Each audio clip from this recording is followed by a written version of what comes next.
An ordinary student opens a mysterious diary, and his life instantly stops making sense. Secret organizations, monsters beyond reality, ancient enemies, living worlds, and names that sound like they're generating themselves. Every answer only creates 10 new questions. The protagonist has no idea what's happening, and honestly, neither do we. Can anyone survive a world they can't even comprehend? One day, Huai was at a job interview and was asked his name. He gave his name and age. Scratching his head, he felt a little uneasy. The man who reviewed his resume was surprised when he saw all his interests and abilities, then looked straight at him and met his eyes. They exchanged glances silently, and Huai felt even more uncomfortable. He then said that working teenagers are truly rare. Many people nowadays are very accepting of such things. They are very elite organizations, and he should have realized this before coming here, right? Huai replied that he had a special certificate confirming his 8th level qualifications next month, and that he should complete the course after that and would be considered a junior specialist. He was well aware that this was an elite company. He replied no, good violin skills were only a slight advantage,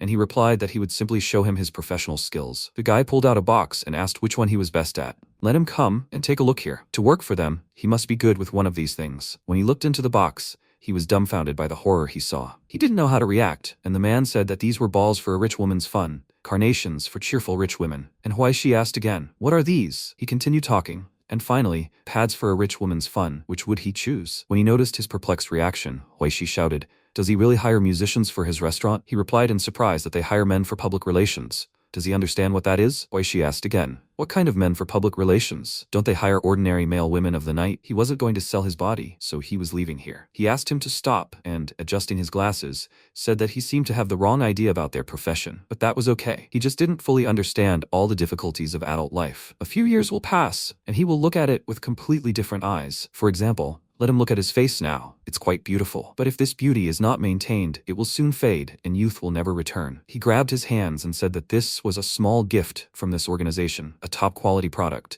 and if he understood how it worked and wanted more, then he shouldn't hesitate to come back here again. He placed the bottle in his hands, and Huai looked at it in bewilderment, after which the man said that he really missed people like him. He should think it over carefully, and just remind him that his earnings in the restaurant will be less than theirs. When he was outside the door, he cursed and asked, why is the adult world so harsh? He kicked a nearby trash can in anger and screamed, they think it's so easy for a high school student. When he clutched the bottle in his hands, he realized that he had said it was a top-quality product. Would he be able to sell this junk then? He exhaled and left the room. The protagonist was in Shanghai City, and Yan called, asking if he must be completely out of his mind, right? Why did he recommend an interview for a men's women of the night position? He must be dreaming about making crazy money with his brokerage commission, right? Yan replied that he simply needed to have a good discussion with them. They were looking for handsome and talented young men with extensive industry experience, and his first thought was his plight. Hadn't he organized this interview for him? He shouldn't be angry, but how about treating him to dinner the day after tomorrow? He'll also celebrate his daughter-in-law's discharge. Just don't forget to bring some hotel food.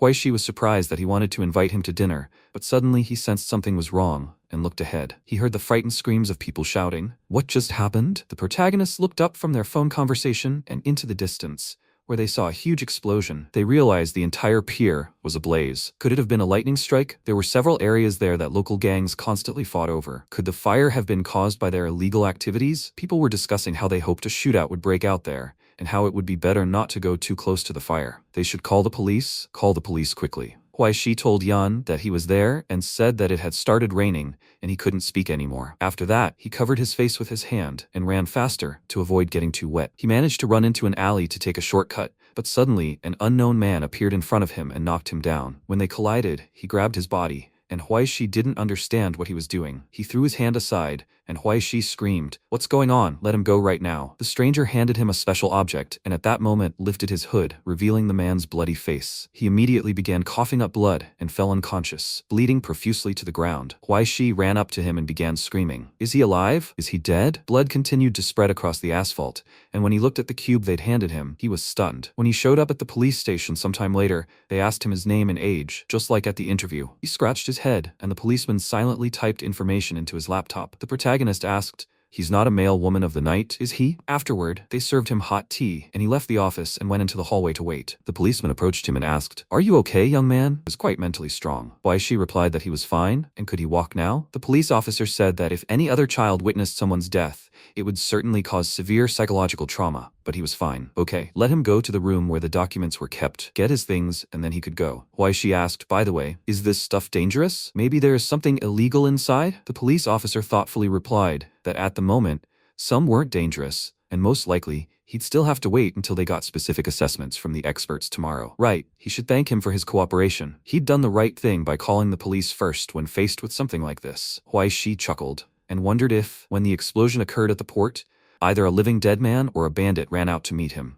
and the first thing he did was slip a bomb or some kind of substance into his hand. If he hadn't called the police, how long would it have taken him to be caught? Yes, he's poor, but the thought of going to prison and surviving on that basis never even crossed his mind. Why she remembered his things and said, he wasn't the one who read the book that was there. After all, the policeman laughed loudly and started shouting, "He's talking about his diary? He shouldn't worry. He hadn't even looked at it." He never expected that today's youth could still keep diaries. He was truly a man of the old ways. The protagonist breathed a sigh of relief and left the police station while a thunderstorm continued outside. He was surprised, and then again, was he the god of rain? When he left, he looked at his phone. Why she is an unfortunate high school student with only 144,444 yuan left in his bank account. Could he be any more miserable? He thinks so. After all, he almost lost his virginity when his unscrupulous agent lured him to an interview at an organization that hires male women of the night. After that interview, he encountered the living dead and ended up in the police station, and everything would be as it should be. Even his only suit for the performance that day was ruined. When he found himself at the bus stop,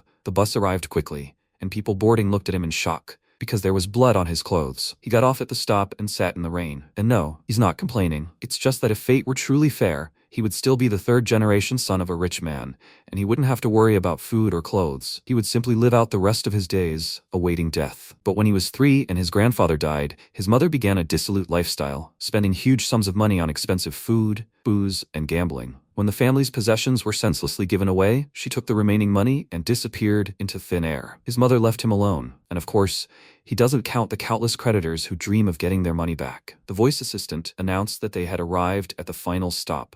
"Dear passengers, please don't push and exit only through the back door." He got off at his stop and realized that if it weren't for the foresight of his grandfather, who left him the old house in his will, he feared he would have become a vagrant from China, like a homeless dog. If he hadn't left the house to him in his will, he would have been able to formally inherit it only upon reaching adulthood. He arrived at his old stone house, enormous in size but completely broken and abandoned. Grass grew there of incredible size. He went inside and said he was finally back. If you think about it, it's a true miracle he's survived to this day. Moreover, he not only survived but also lived to the point in his life where, through hard work, he could enroll in university and even receive a scholarship. If they let him find a job that brings him good money, his life will gradually get better and better. He lay down on the bed and said that it would be like this. Everything simply had to be this way and nothing else. But would life be this painful forever, or was he just having an unfortunate childhood? At that moment, his phone rang, and he asked, "Do they have machine gun mouths? How could anyone write more than 99 messages in 1 minute?" He started reading the comments under the post under his photo and typed out a message.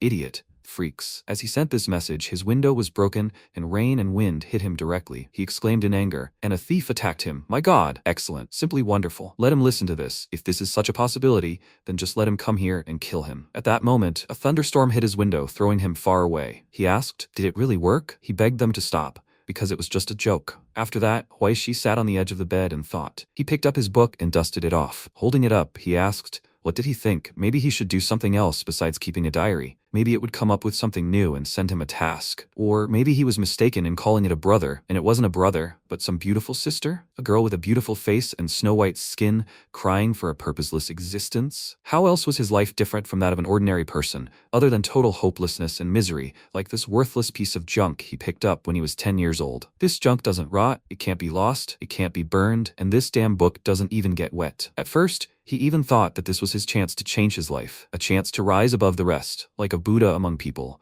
all thanks to this cool book. However, this cool book can do nothing more than automatically keep a diary every day in real time. What would happen to him if someone saw this book? He would be covered in shame for the rest of his life. When he saw the words in the book, and then the shadow appeared, whose silhouette was too similar to the power of this raven, he still didn't expect this crap to be written in such a style. It seemed that in the future, he should copy a couple of paragraphs from here, and then he could write a fantasy novel and make some money. For some reason, he was surprised and thought it was strange, because today the book was much thicker than usual. He saw a lot of different names and people and cursed, asking if the book had somehow activated after the thunderclap. It had finally started working, and he would finally be able to rise above the rest. But what was happening to him? Suddenly, he began to tremble and fell unconscious onto the bed, dropping his book. He lay there for a while, and then suddenly there was a loud roar above him, and the outlines of large wings appeared above the roof. He dreamed that a man kicked his chair, causing him to fall to the floor and hit his head. The man shouted that he had asked him to guard the entrance and not sleep at every opportunity. Waishi bowed and said he was truly sorry. The boss, of course, understood everything. The director shouted that if he saw anything like that again, he would be fired immediately. A girl approached him and said that he was here after all. They needed to calm down. General Lee was already here, and he should let her escort him to her. Waishi passed out. What bad luck. And at that moment he looked to the side and saw a creature with bright red eyes. He began to scream, asking what else was he doing here. The creature didn't let him smoke a cigarette and pounced on him, dripping blood. He was very surprised and began coughing up blood in the same manner. And a moment later, he collapsed to the ground and fell into a pool of his own blood, dying. The creature towered over him and laughed. Sometime later, in a large house, a girl grabbed the phone and began climbing up to the second floor. She knocked on the door and said they had a Class C alarm. The girl was asleep in her bed and was oblivious. She opened her eyes slightly and looked out the window, begging for help getting ready. Her subordinate entered the room and began undressing her to help her dress. When the girl was completely dressed, her subordinate said it was chilly outside. Is she sure she won't freeze in these clothes? The girl asked him to just take the cape. Sometime later, her car stopped near a sealed building. She emerged from there under an umbrella and asked what had happened. A man approached her and said it was a rather specific crime. So according to the rules, they immediately notified the nearest investigator. There were numerous corpses at the scene, and Ai Ching asked if there were any survivors. The man said no, and at that moment her subordinate handed her a comfortable chair so Ai Ching could get comfortable and sit down. Well, let her lead her inside. She had never been to a cat house before. When they drove inside, the entire room was covered in blood. There were several silhouettes of murdered people. She said it was a bathhouse that had recently opened, and clients, a security guard, all witnesses to the incident were dead. They learned about this from a courier, and by the time they arrived at the crime scene, a full hour had already passed. Then they received another message, and it turned out that a police station in the area had also been attacked, but there were no victims. Ai Ching looked into the distance at the forensics team and asked if there was any surveillance footage. The guy turned to his colleague, who answered yes. The criminal had broken the building's security camera, but he discovered that the cameras on the surrounding buildings were undamaged. But that was the only fragment that captured the moment of the crime. They showed her several frames of the killers peering inside, and Ai Ching asked, "Is that all they had? And what about the incident at the police station? Were there really no victims there?" He replied, "Yes, there were no victims. And that was because the monster had breached the evidence room, and that room was simply taken over at night. No one was on duty near the room itself. However, there was a video from there, and Ai Ching pressed play to watch it. She didn't understand what it was because the video showed a strange, monster-like creature. The officer replied that they couldn't answer that question yet. It was one of the pieces of evidence that arrived at the police station that afternoon, and they had filed a request for professional identification of it that same afternoon. According to the information they received, the item belonged to a former inmate named Liu Eryu, a man who was a heavy substance abuser. He was found dead in an alley yesterday afternoon. He had visited this bathhouse the day before. Ai Ching heard that there had been an explosion at the port that afternoon. And that's not all. And this man died quite by chance near that incident, right? It's interesting that an addict with a criminal record died in an alley near a pier where an explosion had occurred earlier. The cat house he visited the day before his death was covered in blood, and even the police station where the evidence in his case is stored had been found similarly. I wonder if all these events are connected to the thing he was carrying. So much had happened in one day, but as an investigator for the Shanghai City Gastronomic Society, she learned about it all last. Her subordinates apologized, saying it seemed they'd been following the rules too strictly. And Ai Ching replied that everything was fine, and she understood. Who would appreciate being bossed around by a girl who wasn't even 20 yet? Okay, that's not important. Let him tell me who found Eryu's body and reported it. He replied that a teenager, Waishi, had reported it to them. Ai Ching looked at his description and thought about it. Meanwhile, the protagonist washed his hands and suddenly saw blood under his door, which began to pour out more and more. When the door opened, the bloody monster grinned at him and looked him straight in the eyes. Waishi was very frightened and started screaming, but suddenly jumped out of his bed because it was a terrible dream. He fell to the floor, breathing heavily with fear. What the hell was that? Had he just fallen asleep and dreamed this? What kind of dream was this? Was he being killed over and over again? This was strange even for him. Maybe he was dreaming this because of the dead man he saw during the day, but as far as he remembered, he definitely didn't die from a stomach wound. Okay, there's no point in bothering him now. He should go and wash up. When he opened the door, he was confronted by a swarm of police officers with guns. He became frightened, raised his hands, and began to speak in a trembling voice. They don't need to shoot. When Dongli woke up on his bed, he grabbed his head and went to wash his face. When he turned on the faucet, he said that it seemed like the girl he'd seen the night before had been too pushy. He recalled the previous evening with a glass of wine and the girl he'd spent the evening with. She'd said that men prefer young girls or older women. Dongli replied that he didn't know what other men thought, but that right now he belonged only to her. She asked him to confess, and that he really was the one who would forget about the girl who turned his head the very next day. At that moment, she abruptly threw the glass aside and stood in front of him, after which she said that it was okay. She would prove to him today that women can also play with their feelings. He grabbed her face and said, "My dear, his soul and his body belong only to her, but he thinks she deserves even more." At that moment, the girl started crying, and he hugged her and held her close, saying, "Darling, she shouldn't suffer so much because of a scumbag. Better let her get a good night's sleep." His name is Dongli, and he works in public relations. After spending so many years in nightclubs, he's literally learned to see right through people. But lately, things haven't been going well. His outer body is already struggling to withstand the wind, frost, snow, and rain. Last time, he went on to interview a promising newcomer, but he doesn't know what his own plans are for his future job. Being too popular is also a sin. As a rare celebrity in Shanghai City, he'd like to use his abilities in his work, but he's afraid the consequences will be too severe. Miss Ai Ching called him, and he exclaimed that this is a small matter, and he's truly afraid of whether she'll leave him any dignity this time. When he picked up the phone, the girl started screaming, asking why the investigator could do whatever she wanted. He replied that he hadn't seen her in a while, so why hadn't she called him in so long? She replied that the office was open for special work and that he had 15 minutes. Did he understand? He replied, yes, and found himself in the special work office. Ai Ching was there, looking away at the protagonist, who was again giving his name and age to the police. In the interrogation room, the investigator told her that she'd better give him the most honest answers to their questions about where he was last night. Huaishi became frightened and started shouting in a trembling voice that he'd already asked him about this 20 times. He'd already said that after yesterday's interview, on his way home, he encountered a murder, which he immediately reported to the police. After his testimony was recorded, he went home and fell asleep almost immediately. When he woke up, he was arrested and started screaming, "Good people, what do they want from him? Let them please let him go home already." Suddenly, he realized and started yelling, "Stop. Are they also recruiting male women of the night?" The police got angry, and Ai Ching said, "Okay, she's fed up with this. They won't get a clear answer from him anyway." Her coworker replied that he was the only lead, and yet he was the only one left alive after contact with that thing. Ai Ching replied, "Here he is." Dongli entered their room and asked, "What kind of lost little lamb is waiting for him here?" When their eyes met, he started shouting with irritation, and it was him. Huaishi shouted that they said they were recruiting male women of the night here permanently. Even their leader had come. He wouldn't sell his body, and as for them, he didn't care. But how could this be? They were obviously trying really hard to lure a good man into their work. As soon as he gets to the phone, he'll alert everyone of their secret lairs. Dongli exhaled and told him to look at his finger. Huaishi shouted that he wouldn't look at it, but suddenly froze and was hypnotized. He became very embarrassed, as did the two police officers standing behind him, and said that they had met again, and he should forgive the group last time. Maybe they could try to get to know each other better again? He hadn't interviewed anyone else, had he? He could just start work tomorrow. Dongli replied that they would still have time to get to know each other better, but right now he was interested in something else. He would ask him a few questions, and he had to answer them honestly. Huaishi answered in agreement and nodded, saying that he would tell him everything, for example, the password to his bank card, 18191. Dongli replied that that wasn't necessary. It would be better for him to tell where he was last night. Huaishi replied that he simply fell asleep at home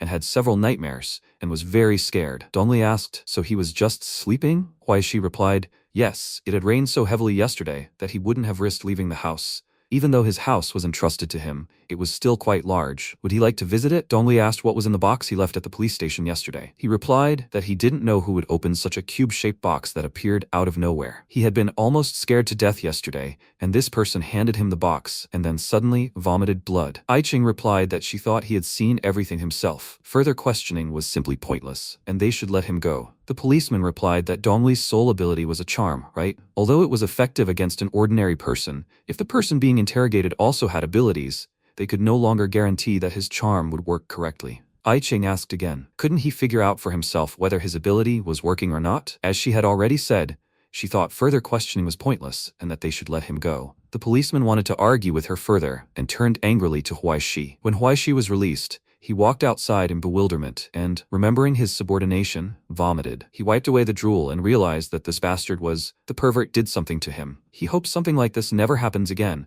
otherwise he'll definitely lose his name. And that thing from yesterday really did look very ominous. By the way, they kept asking where he was last night. I wonder what happened there. Last night, if you think about it, he fell asleep almost as soon as he got home. Then this strange moaning started, and in the dream, he seemed to be a security guard at a bathhouse. For some reason, this place seemed so familiar to him. He kept remembering everything that happened to her and suddenly realized that it couldn't be. Such coincidences simply don't happen. The people in that building were all dead, and he would die soon too. He suddenly jumped up when he heard these words and was dumbfounded with fear and horror. A huge monster entered the basement-like room, carefully opening the door and smiling. Opposite him stood a bald guy who asked with a smile, "Did he get that thing?" The monster responded with a smile and threw the bag on his desk. When the guy opened it, he found the same cube and screamed. "Did he know what was inside?" The monster asked again. How would he know? When he received it, it was already empty. He doesn't think he has any abilities that would allow him to use it, does he? The bald guy shouted at him, not to forget that he received money for his work. And besides, God would never let them get away with using such things for their own selfish purposes. He quickly replied that he took a small amount of money for his work,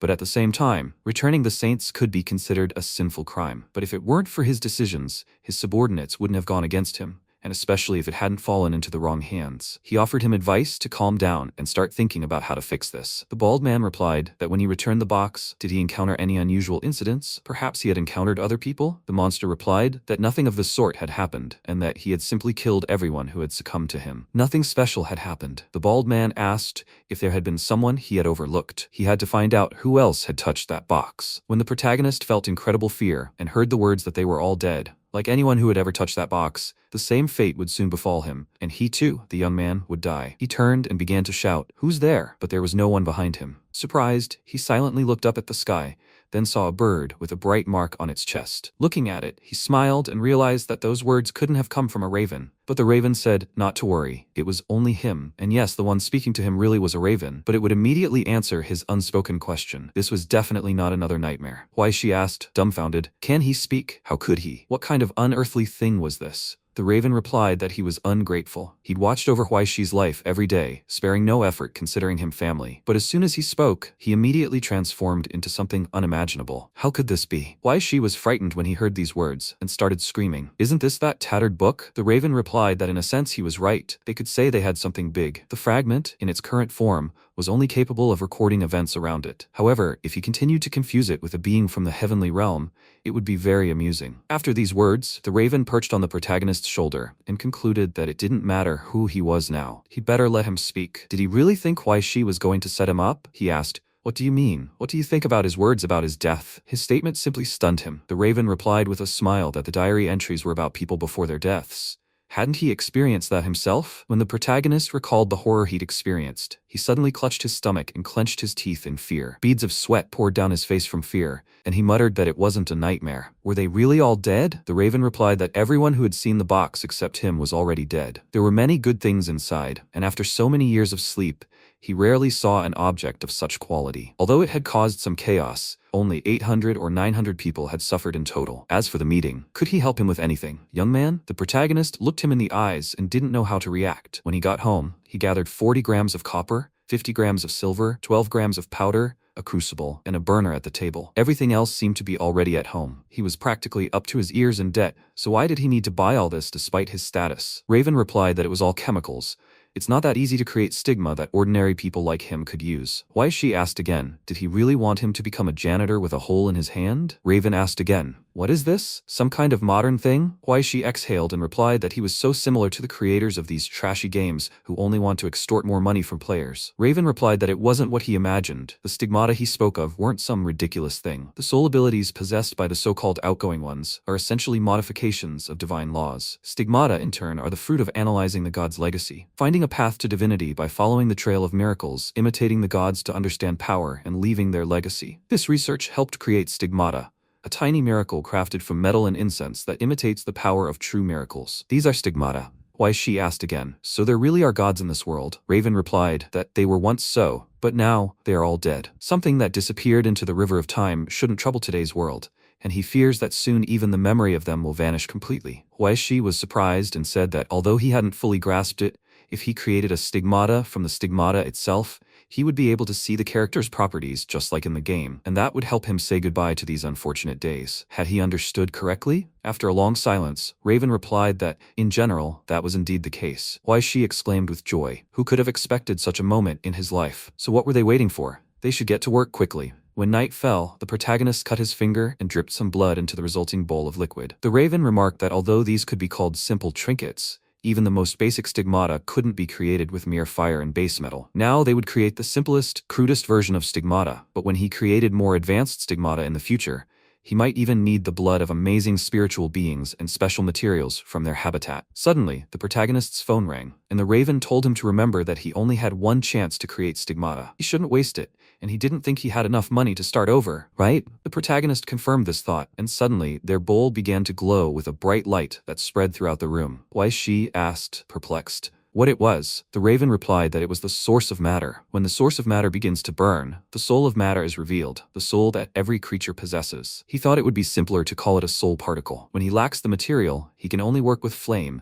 burning away this very soul particle every second. But he shouldn't worry about the source. Today, they were using the reserves of that box. That's what was in that box. But could these be human souls? How many were there? Hundreds of thousands? He was the last living person to see that box. And it's no wonder he was interrogated in every possible way. And the man who came for the box, if he couldn't create stigmata, then everything would be bad. The Raven told him not to think that way and suggested they begin. The protagonist began mixing the substance, and from their cup, a blue flame began to emerge, spreading throughout his vast house. It illuminated everything so much that the protagonist closed his eyes from the bright light, and the Raven said he hoped he'd bet on the right person this time. The Raven spread its wings and dove straight into the bowl. A moment later, everything vanished, and their room went dark. Why, she didn't know how to react, but suddenly, a bright light erupted from the bowl, and a feather appeared. This thing was now his. He turned and looked at the book, which had opened to reveal his description. He was surprised, and an unknown voice said that this seemed to be the last scene of a true miracle on Earth. Today, fate had given him a real treat. His violin-playing skill had reached level 6, an excellent indicator of his character's stats. Perhaps he really was a genius at this, and that was it. Now he could use his stigmata, and he'd get some sleep. Why, she wondered how he was supposed to do this, and opening the book, he began to read and write. When he made this movement, a bright light appeared in the room. Meanwhile, another incident occurred at the seaport,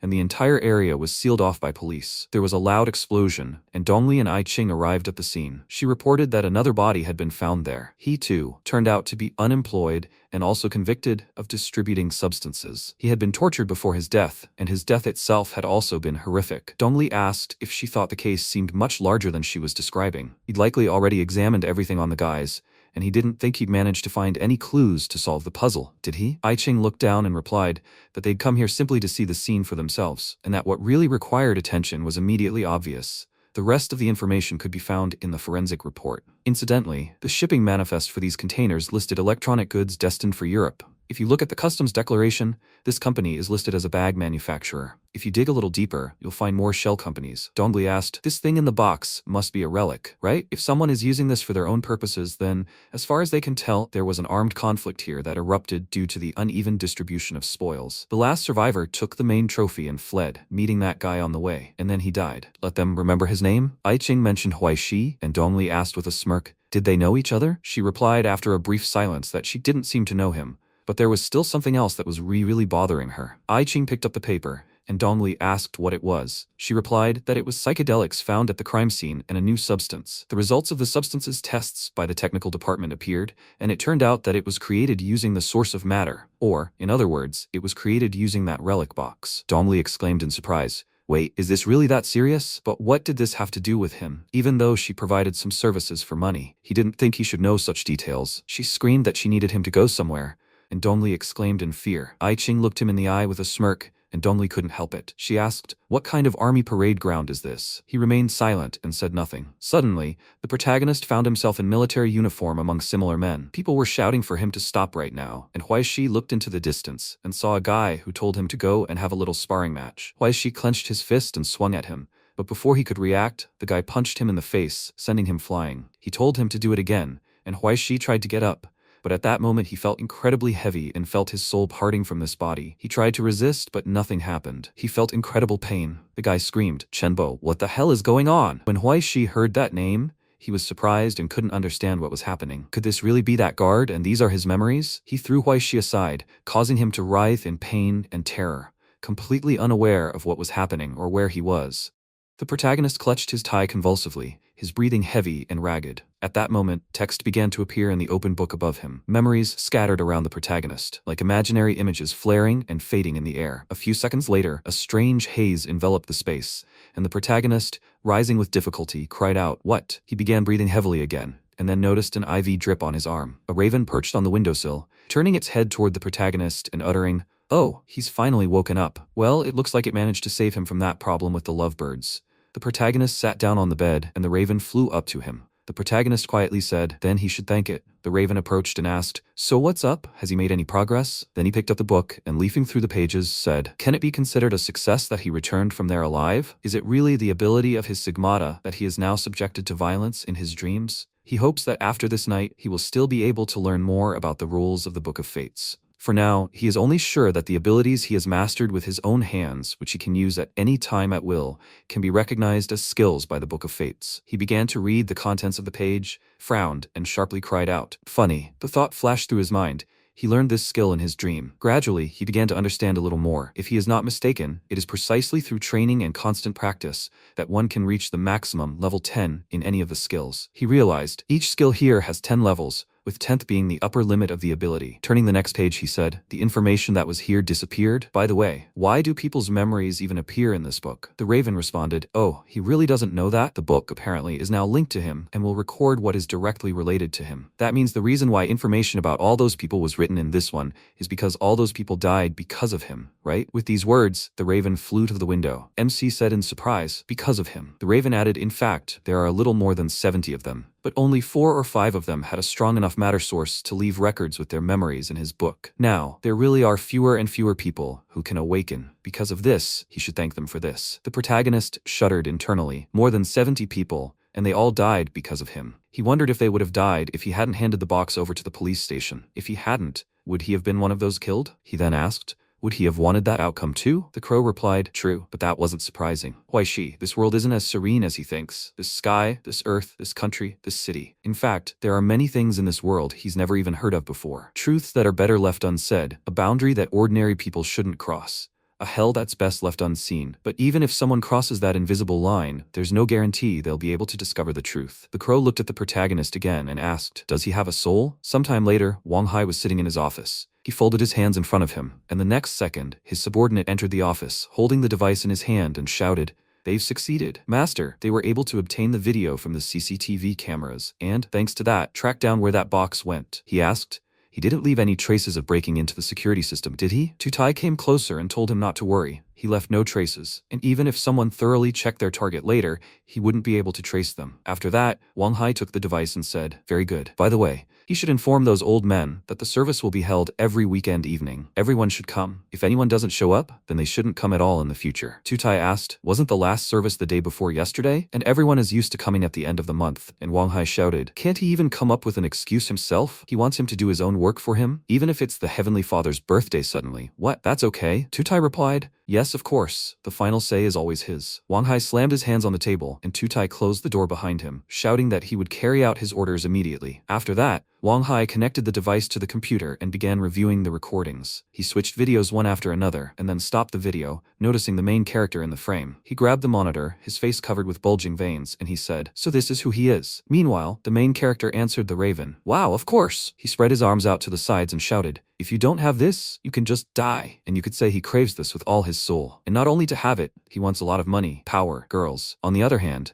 shouldn't this thing always be there? In response, the raven sighed, then crossed his legs and said, "In fairy tales, every character has a happy ending, but does he really believe it?" He lit a cigarette and added, "Indeed, what distinguishes ascenders from ordinary people is this very soul. In the current era, there exists only one creation, the Sea of Silver, although perhaps it would be more accurate to call it a natural source of success. It is also known as a perpetual motion machine, one of the sources of existence of the modern world. The true essence of this is the creation of each person's projection. They say this invisible ocean is so vast that it is impossible to even imagine, and all the wisdom of people is actually just small drops that have leaked over the edge. But in reality, few ascenders rely on special permission from the Astronomical Society. Most go through awakening as free riders. This is precisely the path they will have to take." MC asked, "And then what?" Raven blew out smoke and replied, "While this path will be difficult for others to traverse, he will need to gather several reserves, using this to launch a rocket into the stratosphere. And this will need to be done not only to overcome the gravitational pull of the Silver Sea, but also to face all the possible challenges along the way. No one knows and cannot know what awaits them, but if they want to succeed, they must follow more than just the standard path. They must find themselves in a situation that stimulates them, providing the right opportunity. And on top of all that,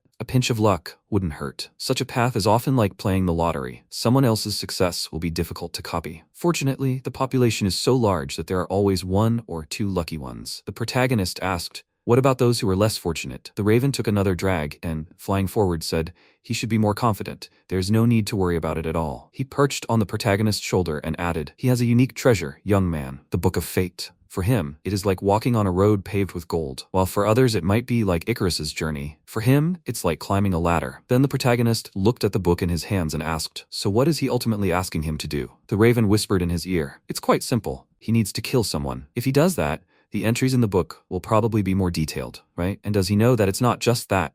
By killing one person, he can learn their skills. But by killing 10, he will become a true genius. The more people he ultimately kills, the stronger he will become. Little Huaishi, hadn't he been despised by countless people? He must hate them so much in his heart that seeing them die would only bring him relief, right? The raven flapped its wings a few times and added, "It's not just his classmates and teachers. His parents were part of those people too. They abandoned him. This world is not suitable for him. So why should he continue to treat this world so kindly? It seems he really isn't afraid of anything, right?" Then MC asked, "So that's it?" He looked at the crow and asked, "So, does that mean he just has to kill someone?" Then he looked thoughtful and suggested starting with Li Wian. After all, no one asked him to constantly brag about his uncle to him. And that girl who keeps looking at him, most likely these two have been together for a long time. The third would be the English teacher who always lectured him in front of the whole class. The list would definitely include that guy who thought he stole his money, and his brother who constantly beat up people at school. He would be the man who would fight evil. He counted on his fingers as he spoke, then smiled and added, "By the way, that stinking agent should be put to death too." He worked himself to the bone, but one careless word from him was enough to deprive him of 20% of his earnings. They all deserved to die, because they all offended him, right? But that was wrong, right? He leaned back on the bed and added, "Okay." He understood perfectly well that it was normal that not everyone liked him. He might not be the most sociable, and certainly not very popular. And yes, sometimes some people did go too far and deserved punishment, but none of them deserved to die. They were all living people, just like him. They shouldn't die. Just like the people in that complex weren't supposed to die. Even if they were guilty of something, that doesn't mean they should be killed. That's why he doesn't like what the raven just suggested. He really doesn't like it. He sat up, and then the raven, covering its wings, said, "God, why is he so cruel? He's so cruel. He's doing all this for him, and besides, he belongs to him. He should have offered something like that before starting a partnership with him. Okay, he should look into his sincere eyes and give him a chance to make amends for those words, okay? And since plan A didn't work, he could go with plan B." The protagonist was surprised. "What plan B?" The raven replied, "Since he doesn't want to kill anyone, it's very simple. In that case, he'll have to die." The protagonist looked at him, perplexed. After some time, MC lay on the bed, clenching his teeth, clutching his tie. At that moment, the text in the book lying on the bedside table began to write itself, and then the phrases that rose into the air began to blur. After that, streams of energy began to flow into the protagonist's body. At that moment, the raven, watching him, thought, well, of course, if it weren't for the constant drawing of energy from the source, he would have awakened many years ago, right?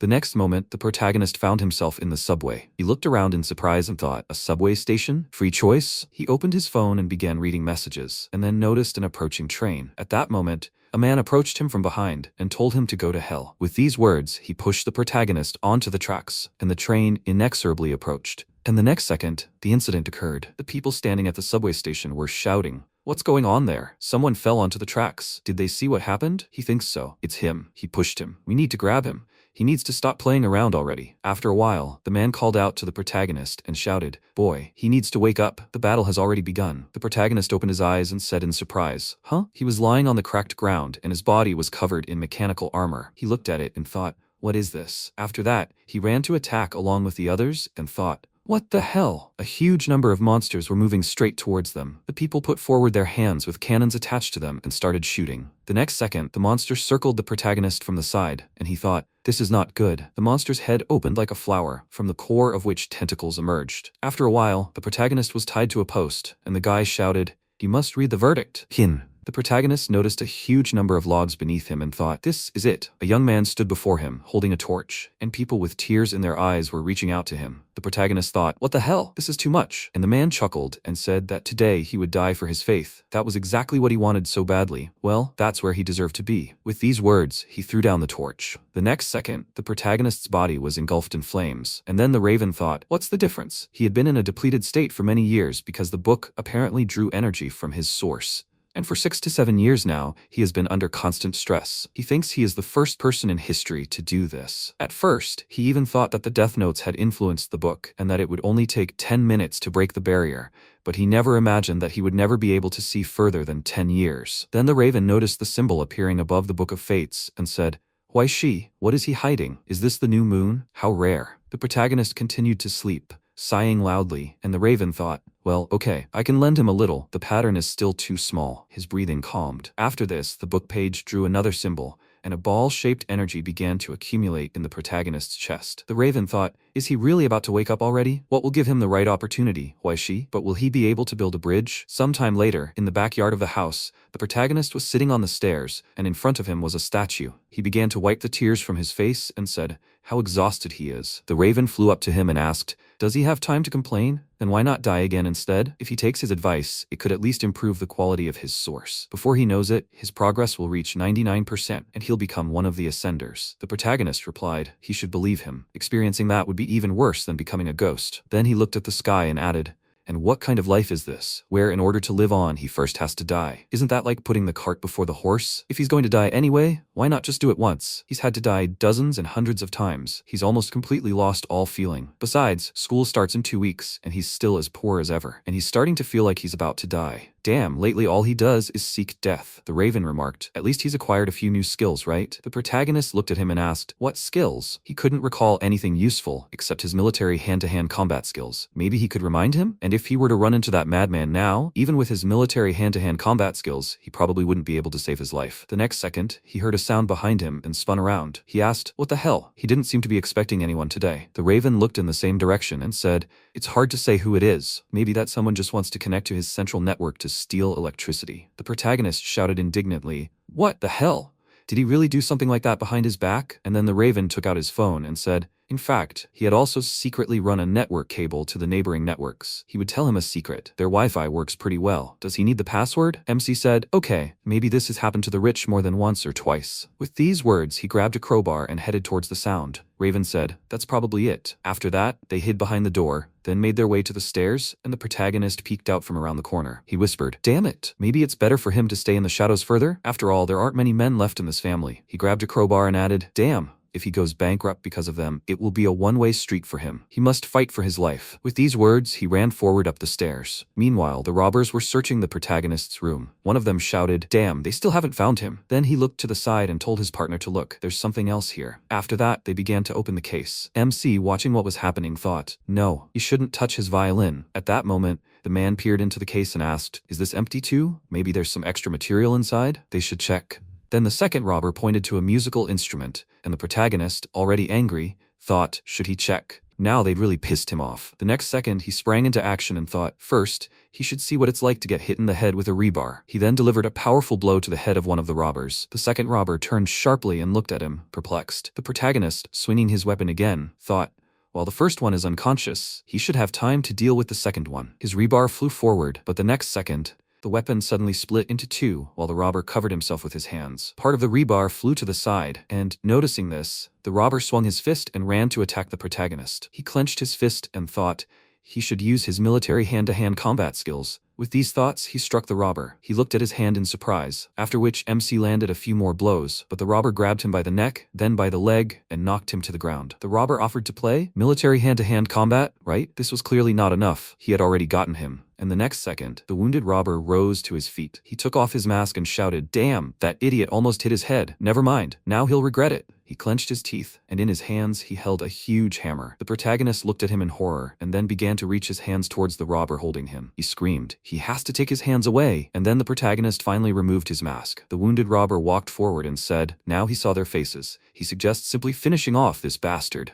MC gritted his teeth at that moment and quietly prayed for help. And the raven told him, remember the sad moments. He must think about how he felt when he died in his dreams. He must remember how many times he died. Remember how scary it was. The protagonist was indignant. What's the point of thinking about it now? He suggests that before he dies, he should think about how he died in his dreams, so that it would be easier to come to terms with the inevitable. The next second, the man swung his hammer, and the protagonist closed his eyes, recalling all the moments he experienced. The next second, a clot of energy appeared in his hand, and then MC directed it straight at the attacker's face. Then he screamed, God, how bad he feels. Powerful beams of energy flew in different directions. One of the robbers dropped his hammer. The man, kneeling, screamed, Jin-er, father, he is asking for forgiveness. The second attacker, tears in his eyes, screamed, Mom, he's not worthy of being called her son. He couldn't even send her off properly. Screams came from all directions. Then the man punched the protagonist in the face. He continued crying and, covering his face with his hands, screamed, Damn it, you little brat, what did you do to them? The protagonist bit his hand and threw him aside. Then he climbed on top and started punching him in the face. But the man didn't give in. He grabbed him by the tie and then punched him in the face. They turned around, and the protagonist grabbed the attacker by the neck and began squeezing. The man screamed, Lao Liu, he has to finish him off. Then the man grabbed a hammer and, wiping tears from his face, swung it. But the hammer fell from his hand. At that moment, Ai Ching entered the room. She held a pistol in her hand and then ordered them to leave the protagonist alive. Dongli ran forward, grinning and taking off his glasses. Noticing him, the protagonist thought, damn it, that pervert again. Dongli stopped. The man was kneeling. MC thought, oh my god, is this that magic technique again? Was that what he used on him last time? The man hit his head on the ground, and Dongli, approaching the protagonist, said,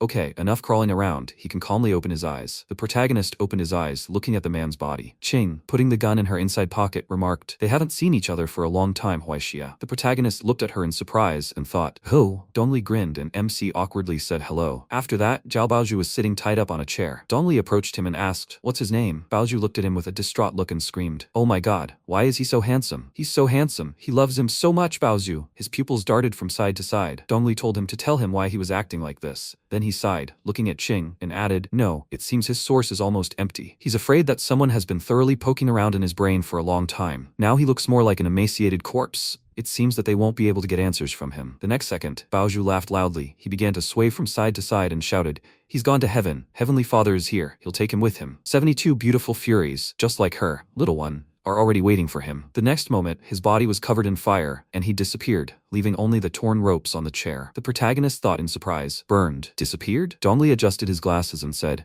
They have no more leads again. Ching looked at the protagonist and said, Not necessarily. After all, he's still alive. Even though it remains a mystery to her why these people came for his head, if they have this bait, they'll always have the opportunity to get more leads. Dongli looked at her and thought, God, this crazy woman is too scary. While everyone thought the killer took the box and left it at that, Ching, based on the recently discovered bodies, concluded that the killer hadn't found what he was really looking for. This means he'll continue searching for everyone who touched the box. In that case, it becomes obvious that the most attention will be paid to the person who found the box. Now they just need to use this guy as bait, waiting for the killer to show up. But isn't he an old acquaintance? For some reason, they feel like they have too much in common with this kid. When did he do anything that could offend this woman? Then MC screamed, Do they want him dead? There's only half a month left until the end of summer vacation, but he has to work 4 jobs to cover his living expenses. And even if they monitored his surroundings, it would be useless because he'd rather starve to death for his dream. Ching pointed a gun at him and asked, Is this really true? He looked at her in surprise, then looked down and said, How can they not understand? All he has is his violin. He raised his index finger and shouted, So even if he were shot today, he would still never give up on this. Before he could finish speaking, Ching showed him the phone screen, which displayed an account information. He noticed the numbers then, putting his hand to his chest, shouted, Every person should try to do something for other people. Yes, every decent citizen is obliged to cooperate with the investigative authorities. Please don't feel sorry for him. He's not a delicate flower after all. After some time, the protagonist was sitting on the bed. He looked at the violin in his hand and, running his finger over it, said, Fortunately, they didn't manage to break it after all. Then a raven appeared on the bed and said, They're finally gone. Because of them, he had to hide all this time. The protagonist looked at it and asked, So he was hiding all this time? Where did he even disappear to? The Raven shook his head and replied, actually, he helped form the light in his palm. Are his eyes really as bad as a little girl's? If it weren't for the ashes of disaster in his hand, would he still be okay now? MC shouted in surprise. Ashes of disaster? Exactly. What kind of thing was that? How could something like that appear in his palm? Raven settled onto the bed and explained, choosing his words carefully. More precisely, it was a rare source material of sorts, the purest essence, formed from a multitude of deaths and disappointments. When he experiences someone's death, and information about them is recorded in his book, he feels fear in the face of destruction. This fear interacts with its source. The result of this interaction is the purest essence of fear and despair, nicknamed the ashes of disaster. However, this is not an ability of his soul, but a kind of byproduct that forms when he subconsciously utilizes his own characteristics. If we were to draw an analogy, it would be like the noise from a washing machine, or the water generated by an air conditioner, or the heat generated by an induction cooktop. The next moment, the protagonist cried out indignantly, couldn't he use some other analogies? The Raven thought for a moment, then said, in that case, I guess you could call him a negative energy producing machine now. The protagonist exclaimed. He didn't have to add the word machine to that. He then placed his fingers on the bridge of his nose and looked at the Raven. So, does that mean he can extract more than just negative energy? It should work the same with positive emotions, right? In other words, he can create happy ashes at any time. The Raven smiled and asked, are you talking about the Liberator's ashes? He was right, of course, but there was a small catch. His book requires happy memories to be generated for that. Did he understand? The MC screamed. What the hell? Why aren't there any happy memories in this? Silly bird. Can't he see how happy he is? Can't he see what a happy life he lives? He's always happy, from early morning until late at night. With a little sleep, he can continue to feel happy. After that, he awkwardly looked away and suggested simply changing the subject. The Raven said that, since there were more people in his house now, he would have to hide for a while for safety reasons, so for a while, he would have to rely only on himself. He flapped his wings a few times and, landing on the protagonist's shoulder, added that he didn't advise him to dwell on his deathbed memories while they were here. He shouldn't do that. Instead, he should spread his wings and try something new. The protagonist asked, spread his wings? Try something new? The Raven added that, for example, he could close his eyes and just let his soul empty. That's all. Well, if that doesn't work for him, he could find something else to immerse himself in. For example, he could draw or write something. He thinks he's figured it out. Or he could lose himself in something. How about that? After a while, the MC started playing a musical instrument. The next second, he heard screams from the hallway. Dongli entered the room and, coming closer, adjusted his glasses. He said, I completely forgot that he could do this too. He should take his musical instrument with him tomorrow. Perhaps it could even come in handy. He could even earn 400% of his current salary in a day. The protagonist objected. He thought they had already agreed, and he had already agreed to be his bodyguard. But why should he also accompany him to work? Dongli came closer, put his hand on his shoulder, and said, this woman wants them to be together 24 hours a day. If he doesn't agree to this, then she can finish him off even before the killer himself does, and since he will get money for this job, he will just have to put up with it. Then he looked to the side and added, by the way, he also wanted to ask, where are the tools in his house? It's an old house. They should definitely be here, right? The protagonist was surprised. What was he up to again? Dongli said, the second bandit's body is still in the garden. He wants to keep it there until it starts to decompose and rot. He just wants to bury it. The MC screamed, no way. He has never buried anything in his garden and never will. The tools are in the utility room downstairs. There's no man's land at the end of the building. He can bury the body there wherever he likes, but he has to forget about his garden. Dongli replied, damn, this is so troublesome. A few seconds later, he closed the door behind him. The protagonist lay down on the bed and, putting his hand on his head, thought, what kind of people are these? When this is all over, he should send all these people away. Well, at least he still has his golden fingers. He closed his eyes and then picked up his musical instrument again. He thought, to immerse himself in something, to throw away all extraneous thoughts, to relax. After that, he began to play a melody, and the musical notes seemed to fly in different directions. Then he opened his eyes and suddenly rose into the air. His body became translucent, and then he extended his hand to the side and flew forward. Poking his head out from under the floor, he thought, he went right through. This is the upper room, after all. He then flew further and noticed Dongli, who was holding a pickaxe. He pressed his hands against the glass and thought, he can't go any further. At that moment, the crow noticed a glow from the building. He was sitting on a tree branch nearby and said, this is a kind of protection, Huaishi. He must try to understand correctly. He needs to use more of other people's unpleasant experiences. All this is necessary for himself. Separating the source is an extremely dangerous procedure. And if he were not protected during this process, then he is afraid that then he would be like a lonely fire in the darkness. As soon as this happens, his immediate pursuit will begin. After some time, Dongli abruptly opened the door to the room and began breathing loudly. The MC was brushing his teeth and, looking at the guest, asked, what's wrong with him? Dongli walked up to him and, grabbing him by the shoulders, exclaimed, what the hell is going on in his house? It all started with the sound of dripping water coming from the bathroom. Then he heard footsteps in the hallway, He had the feeling that someone was walking there and crunching the floorboards. But the very last straw, right in the middle of the night, someone took a deep breath near his bed. Why didn't he tell him earlier that his house was haunted? The protagonist put his hand on his shoulder and replied, "Old houses are all like this. Dongli, he must have been pretty tired yesterday, right?" After that, he put the toothbrush and toothpaste in a glass, walked to the exit and, waving his hand, added, "Everyone knows that ghosts don't exist in their world." Dongli called after him. He must wait. He handed him a few bottles and said he must use these before going out. After all, today is his first day as a kept man. He must show professionalism. He must not disgrace him. And after a while, the protagonist and Dongli pointed to the open car door. The woman got in, and the car started moving. MC asked,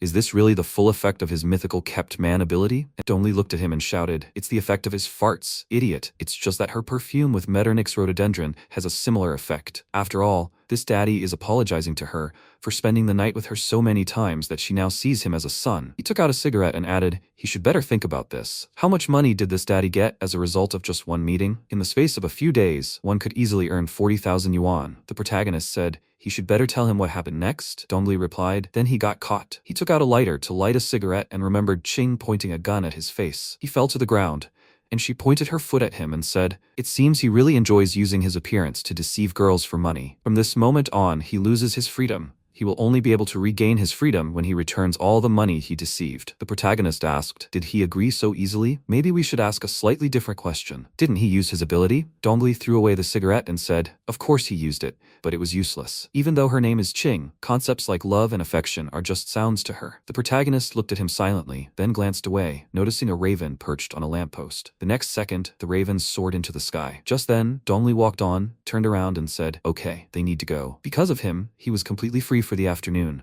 so as compensation, he was expecting an invitation to a late dinner. The next second, his face contorted in horror. A terrifying aura appeared behind the protagonist. Dongli pointed his gun at him and shouted, "Why she? He needs to duck quickly."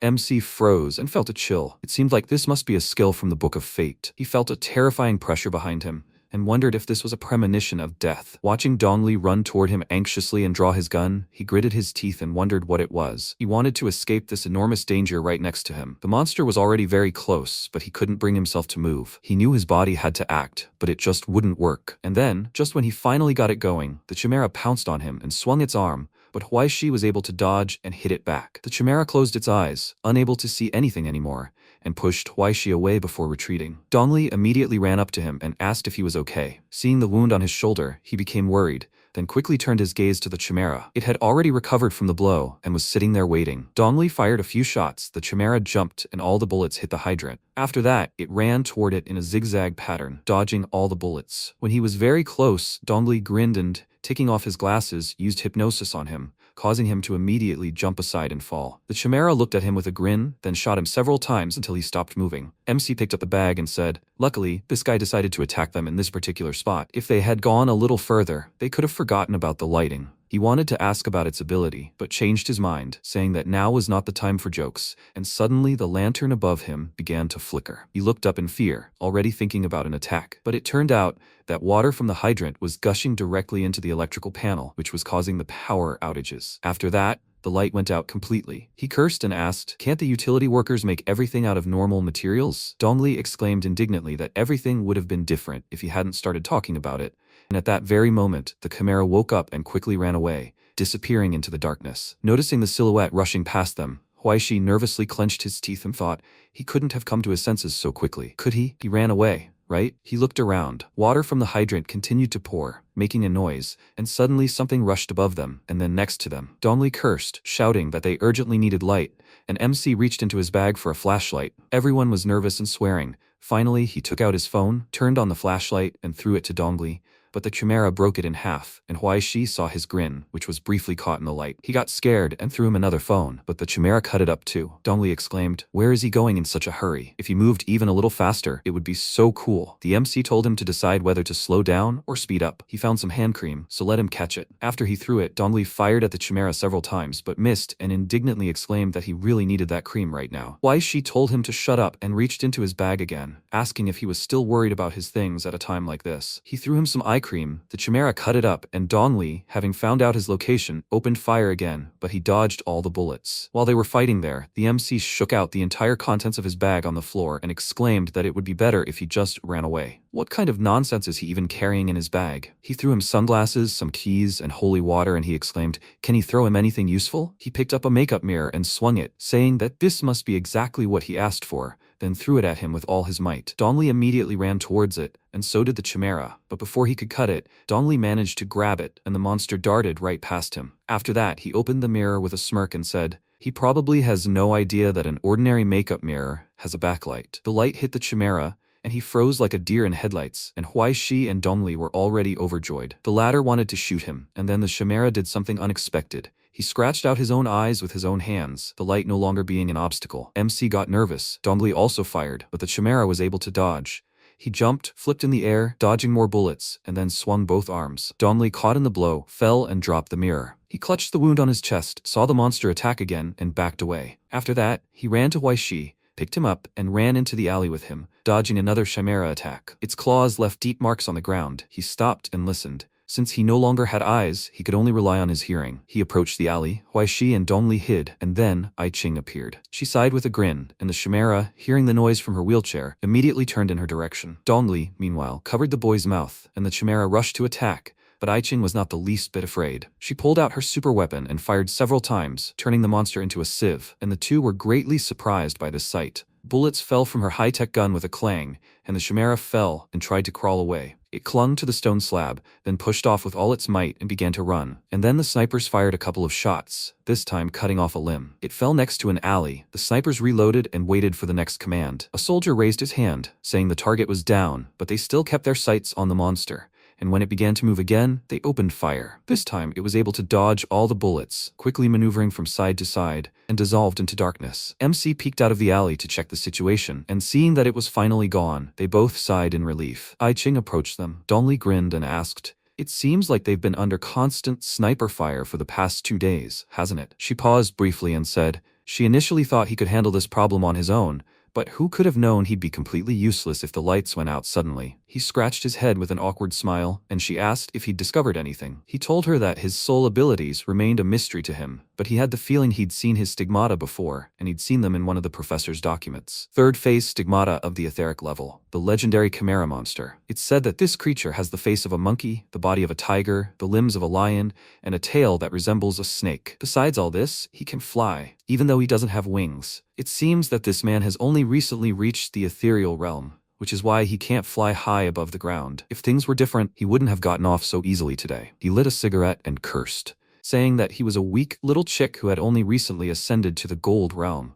But today he had to fight someone who had reached the ethereal realm, and he was a whole level higher. How lucky he was that after such a long, drawn-out battle, he was able to save his life. It was all too dangerous. Ai Ching asked seriously, had he been able to find anything else? He shook his head, telling her that of course he hadn't found anything else, since he had disappeared. Having found out everything she wanted, she left the alley and said goodbye to him. If she herself had any leads, she would try to keep him informed. She cast one last glance at Huaishi before leaving with her subordinates, and he nervously asked if she really didn't like him that much. Dongli sternly adjusted his glasses and could only pat him on the shoulder to reassure him. He said that he had never seen her act like other people before, but for some reason, he felt like he had insulted her quite badly last time, so he could only pray. MC furiously told him to go to hell, and while he was cursing at him, he thought, was it his imagination? Or was it really he who sent that weak vibration of his source when the lantern went out? Could it be that he too had the potential to become an ascendant? Time passed, and the Chimera burst into Wang Hai's office through the window and immediately began eating to restore its strength. His eyes recovered, the wounds healed, and he could finally take off that monkey mask. He wiped the blood from his face and said that the Astronomical Society had intervened to help them,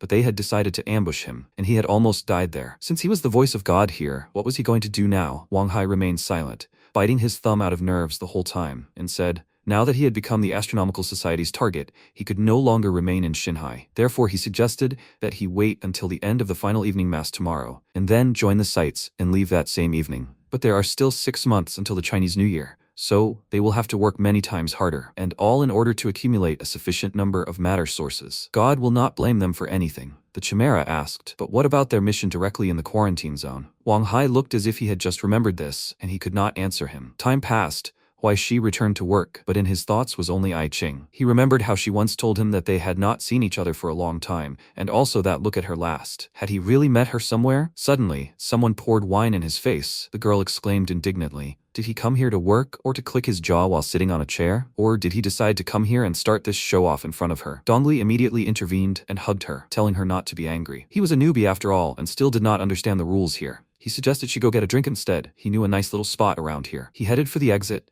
casting a worried glance at Huai Shi one last time before leaving with the girl. MC finally breathed a sigh of relief, wiping his face with a towel and laughing, before feeling a sharp pain in his shoulder and grabbing it. His wound was bleeding, and the pain reminded him of last night. He was in grave danger. If he wasn't careful, nothing could save him from death. His current strength was only enough to sprinkle chili pepper on noodles, nothing more. For now, he had no guarantee of his own safety. He leaned back on the sofa, lost in thought, then took out his phone and thought. He can't say his difficult life had changed dramatically with the appearance of the source in his life, but time passed. Why Shi had disappeared somewhere, and now Dongli was looking for him all over the building, very nervous. In these 2 days, he's been involved in so many things that don't concern him. Does this guy really take all this so seriously? He went out into the backyard, saw Huai Shi eating street food, and realized that his worries were in vain. He took the hot dog from him and asked if he was really that poor that he decided to eat on the street instead of ordering something inside. He thought he should have become arrogant when he started receiving financial aid. Wasn't that true? And it seems he wasn't mistaken,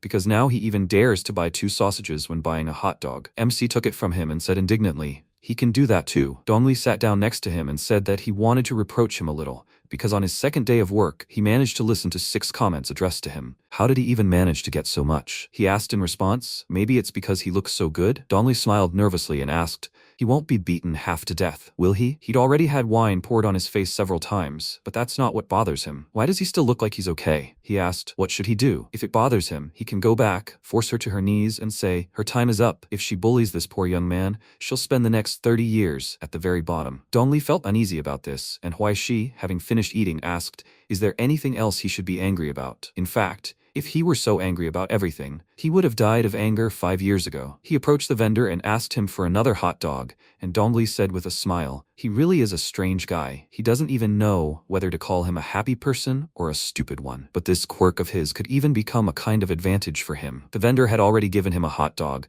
but Dongli told him not to eat it. He would take him to a place where he could have some real food. He smiled and asked, was it true? Was he imagining things, or had his conscience finally awakened? Could he please clarify when he should expect the electricity bill? Dongli was indignant. After all, he was acting as his bodyguard, and completely free of charge. Why should he pay the electricity bill? He smirked and remarked, after all, he was the one using the boiler because he couldn't wash in cold water. Dongli exclaimed that he had no conscience at all. After all, he had been wounded yesterday while protecting him. Besides, washing in cold water was bad for your skin. MC added that cold water was also very bad for your hair, and he asked how he knew that. He asked in puzzlement. Even little children knew that, didn't they? Dongli didn't like all this and lost the desire to invite him to dinner. And then he indignantly exclaimed that he could no longer refuse. And then a woman's voice was heard behind them. She called Huai Shi, and he saw his daughter-in-law, Liu Shumei. She waved at him with a smile and walked up to him, saying that old man Yang told her that he worked here, but she still didn't believe it. She pointed to the hot dog in his hand and asked, he hasn't eaten yet, has he? Today is old man Yang's birthday, so she wants to invite him to dinner at their house. Huai Shi and Dongli exchanged glances, then went to dinner. The food was already prepared. MC was sitting at the table opposite old man Yang, who was very unhappy. He pointed his finger at him and asked. He invited him to come, and he was immediately there. He reached for the soup, and in response, asked with a smirk, wasn't it he who said that he wanted to invite him to dinner? Old man Yang didn't let him touch the soup,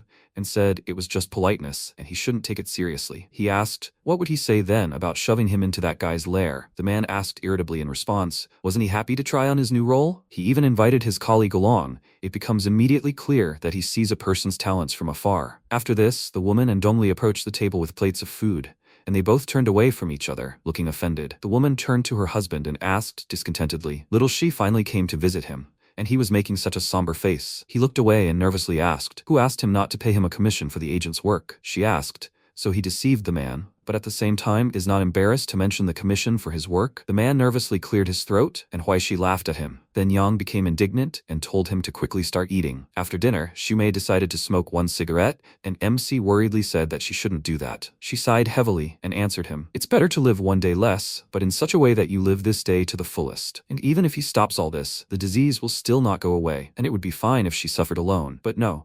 That idiot Yang has fallen on no less a burden, and in her heart she feels very uncomfortable because of it. Old man Yang, who was just now washing the dishes, smelled smoke and rushed into the room, exclaiming, "What is she doing? Has she already forgotten what the doctor told her? Tell her to put out the cigarette immediately." She threw him an angry look and asked what he said. He immediately lowered his tone and asked her to put out the cigarette, and she said contentedly that that was a completely different matter. After that, she looked at Huai Shi smugly and asked, did he see that? If in the future he cheated him out of money again, let him just tell her. She would quickly put him in his place. He called her an incomparable woman with a smile, and then it was time to leave. Old man Yan was all worried, waiting for the taxi to come pick up these two idiots, and then looked at Huai Shi, who was still laughing at him, and asked, he hasn't offended anyone lately, has he? His face immediately became serious, and Old Man Yan told him that people came to him and asked about him and about last night, for which they gave a lot of money. He was surprised and asked, he didn't tell them anything, did he? The man smiled and asked, what's the point of him remaining silent? It's nonsense. They offered him 50,000 yuan to tell them the latest news about him, and even if he hadn't, he didn't think they couldn't have found out the same thing by asking someone from his school instead of him. Did he? He was really indignant that he had sold him out, and then Yang put the money he had received into his hands and said, this time it was really his fault. But they really didn't have enough money. If he was angry, he could take it out on him. Let him take the 20,000 yuan and try to lay low somewhere for the next few days, and he didn't advise him to come back for now. He would try to find out when the situation stabilized, and as soon as it did, he would let him know. MC looked at the money in his hand in surprise. It seemed like this idiot had finally woken up to a conscience. Probably, if it weren't for his wife's illness, he would even be a normal person. Who could have expected that after so many deceptions, his money would finally come back to him? God hadn't abandoned him after all. He asked who the people were asking about him, and he answered that those guys hadn't introduced themselves. They were pretending to be fools. But he wasn't so stupid as to not even glance at the license plate. It seemed like it was a charitable foundation or something like that, and the name was kind of complicated. He scratched his head in confusion, trying to remember it, and then said excitedly, goodness and philanthropy. That same night, some man tried to transfer money to the foundation, but he was unsuccessful. Immediately after that, his house was broken into. He quickly took a pistol out of the drawer, but the soldiers fired first and hit him in the shoulder. He fell, dropped the weapon, and when he tried to reach it, the soldiers prevented him from doing so and surrounded him. He was very scared and exclaimed that he surrendered. He wanted to cooperate with the investigation. He would voluntarily turn himself in. They received information about the foundation from him. I Ching looked through everything carefully and noted, this was quite interesting material, a charitable foundation, whose management knew that their foundation was being used for money laundering. Other people knew about it too. But even despite this, a huge number of people donated money to the foundation, many of them representing the city's elite. And it's no surprise that the people from the Special Affairs Department couldn't find anything after such a long search. The man warily touched his face and said that the Special Affairs Department was the Special Affairs Department, while other departments were just other departments. She asked how many people were involved in this. He answered that there were quite a few. This foundation regularly invited some of the people who donated money to attend courses to increase positive energy, where they shared their experiences of achieving harmony with oneself and discussed techniques for staying healthy. Much of the information in these courses is unverified, and some is self-hypnosis. And there are also several disorganized Chinese studies on which all these courses are supposedly based. She noted, then it's not surprising that these old men at the top liked this kind of thing. She glanced at the photos of the two men and asked, so these two are the real leaders pulling the strings behind the scenes? The man said the arrested man's name was Tu Tai, the man in charge of charity. The other man whom he had already turned in, he calls his boss. His name is Wang Hai, nicknamed Wang Hai Li. And this same Wang Hai founded the Heavenly Father Savior Association, which specializes in blind human faith, which they use to extort money. As his disciple, Tu Tai was responsible for laundering money in tandem, which the company obtained by scamming elderly people who donated it to supposed charity. This money was then used in a series of transactions, and it was converted into bearer bonds and an item that retains its value regardless of the circumstances. He initially joined the group for the money, and Wang Hai didn't trust him at all. It turns out that both sides were simply taking advantage of each other. Now that all their deeds had come to light, he would gladly give up everything connected with Wang Hai to protect his own skin, including even all the boss's secrets regarding the sermons. Tu Tai revealed something supernatural. Wang Hai always hid a box, though he didn't know what was inside, but every time he gave sermons, he'd take it with him and open it, and a pleasant aroma would waft from within. When he first smelled it, he felt light, as if he'd been well rested, but most importantly, he wasn't afraid of any difficulties. The people who came to his courses might simply have no idea. They considered him a master, a guru. He, however, thought he was just an old fool who'd gotten hold of illegal substances somewhere. Dongli and Aiqing were very interested in this, and Huai Shi exhaled, thinking he was no longer in any danger. The interrogator asked, "Where is Wang Hai now?" He told him that he was planning to escape and had already transferred all the money to his own account, and he started shouting at the men, again asking where he was. Where was he going to run? The man became slightly nervous and told him that he had gone to the city of Laotang, where he was going to give his final sermon, and after that he had to escape. Aiching thought, if you look at everything from this angle, then there are no problems, especially with these clues, but she still feels like something is fishy here. She turned to Huaishi and asked if there was anything else he hadn't told them. He grinned faintly. He had told them almost nothing. Not about the crow, not about the Book of Fate. He didn't even mention awakening. How could he even talk about things that could cause him harm? Jumping up from his seat, he shook his head and exclaimed that he had said everything he could. There was nothing more. She gave him a suspicious look and then ordered her men to act immediately. But before they got down to business, they needed to exercise a little caution and find out what this organization was all about from the start. After all, they were talking about relics, and there were ascendants among the enemies, and no one knew what other tricks they had up their sleeves, so they needed to get more information. The man asked, what did she mean? She glanced at Dongli and he chuckled, understanding what she was hinting at. After that, he walked up to the man and took his hand, saying that on behalf of the Special Affairs Department, he wanted to thank him for his support. Realizing what they wanted from him, he became agitated and exclaimed that he wasn't going anywhere and that he didn't know anything. MC didn't miss the chance to laugh at him, and Aiching said, it just so happens that another man will be assigned to Dongli today in support of the case, and he is ready to cooperate with them, putting forward his candidacy as a civilian volunteer. Huaishi immediately fell silent, and the man, taking his hand, said that if the two of them took care of this first, it would be simply excellent news for them. MC pulled away from him and exclaimed that he didn't know anything either, and he wasn't planning on going anywhere either. Aiching tried to assure him that everything would be fine. It was just a small, optional investigation that would take them very little time, and with so many people behind them, their lives would be in no danger. He exclaimed indignantly, that's right, she herself said it was optional, and didn't they agree that he would only act as bait? Why did he have to go behind enemy lines again, out of the blue? Aiching smiled and asked, wasn't there an unspoken rule when signing contracts that party A always changes their demands? The most important thing is that she will add 800 yuan to the money she promised him, right? He told her to forget about 800 yuan. It will be at least 8,000. Immediately after that, a notification came on his phone about 8,000 yuan being credited to his account, which made him at first confused and then exclaimed in embarrassment, did she really think this pittance would make him bow his head? Immediately after that, another 8,000 was credited to his account. But he continued to insist, trying to squeeze out even more money, shouting, it's life-threatening. What if he really dies there? He doesn't even have money for his burial. This time, she only transferred 700 yuan to him, and while he was frantically checking his bank balance, Dongli approached him and said with a smirk that 700 was already quite a lot. If he could get a coupon, it would be more than enough for him to buy eco-friendly bags for the cremated, and he would definitely give him a box for his ashes. After that, she ordered everyone to get ready to leave, and the soldiers ran into the room, grabbed the two of them, and dragged them away, which didn't even surprise them. Dongli said he forgot to leave a 5-star review and buy wreaths for the farewell,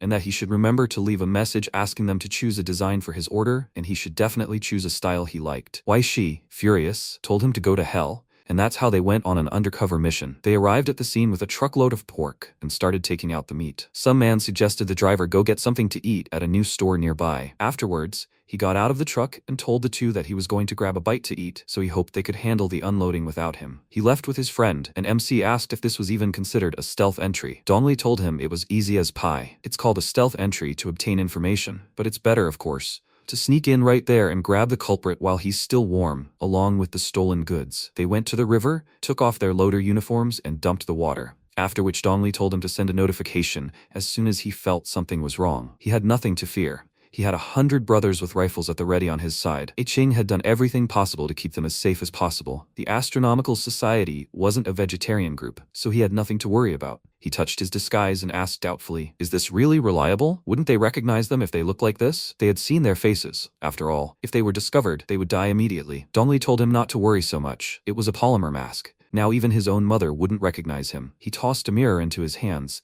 and he asked, what should he do now? The man thought for a second, then glanced at a passing woman with a smirk, and an idea formed in his head. He waved his hand and told him to just stay there. He would buy him a tangerine tree later. Leaving Huaishi confused, he left with the woman, and he thought, didn't he say it would be easy to get inside? And what would happen if he left here? Someone explained to him how he's supposed to even get in there. A raven flew across the sky and landed on the railing nearby, and as soon as MC opened his mouth, he ordered it to be quiet. They were being eavesdropped on. He stared at it in surprise, and the raven shook its head, calling him a stupid child. They were being watched, and yet this little lady's instincts were pretty good. Right now, I Ching was monitoring the situation in the city and him from an observation post. The raven returned to the sky. Huai Shi ran after it and it said, he himself is still under suspicion. If he knew, he would never have advised him to cooperate with the Astronomical Society. Besides, he himself is still on the run. MC mentally wondered what nonsense he was talking about, and it answered him. He has been in hiding for long enough. Once upon a time, he held a high position in the Astronomical Society,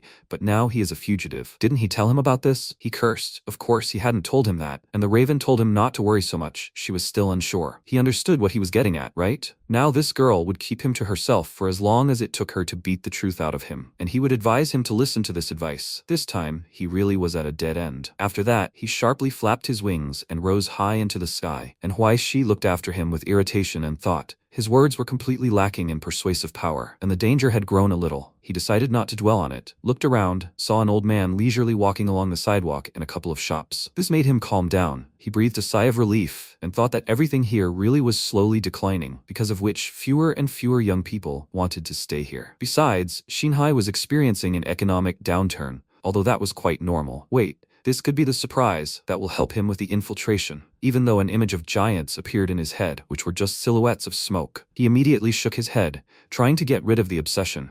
And when he opened his eyes, they were no longer there. He immediately started running, wondering if this kind of thing even exists in this abnormal place. He ran several streets. The man in the surveillance room warned I Ching about the start of the action, and she immediately turned to the screens, asking him to zoom in. But when she saw that he was simply eating ice cream sitting on the steps, she tiredly touched her face and wondered, is he really hopeless? She was already starting to wonder if something was wrong with him or with her. While he was peacefully eating ice cream, the old man called out to him and asked him to help them. MC turned a puzzled look at him and asked, was he talking to him? The other old men who were dragging the cart also asked him for help, and he had no choice. He dragged the cart with the heavy box to someone's yard, where other old men were sitting and playing cards. Seeing the cart, they joyfully put it in place and headed for the box, pulled the cloth off it, and Huai Shi saw musical instruments inside. The old men began to place them all over the yard, after which one of them picked up a pipe and began to play it, and he watched him the whole time with a strange expression. The old man noticed his gaze, expecting praise, but seeing his face, he stopped playing and exhaled with a bitter smile, saying,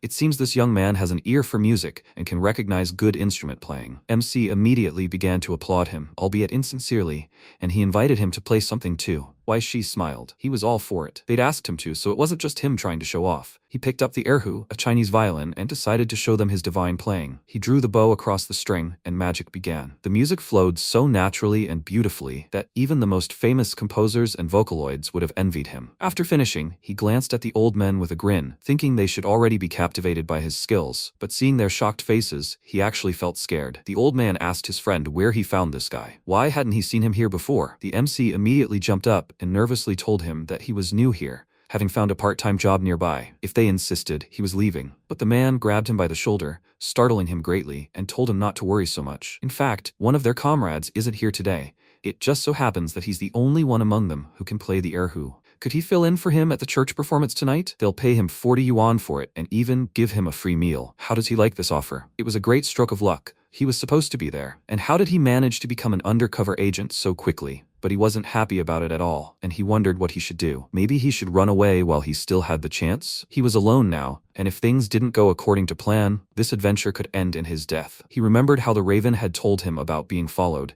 and he was naturally nervous. He had no choice but to agree, but he consoled himself with the thought that he'd be able to eat for free afterwards. Sometime later, in the church, people had already gathered for the performance, while the old people were getting ready. They had already changed their clothes and were about to start their performance, but Huai Shi was constantly feeling nauseous. He wiped the sweat from his face and wondered what had happened. The moment he entered this church, he felt nauseous. Was this premonition of death again? This was a dangerous place, and it seemed like he would never get out of here. He had been told that the Astronomical Society would look after him. Maybe everything would be okay? He looked into the trash can and felt sad that his lunch had simply gone to waste.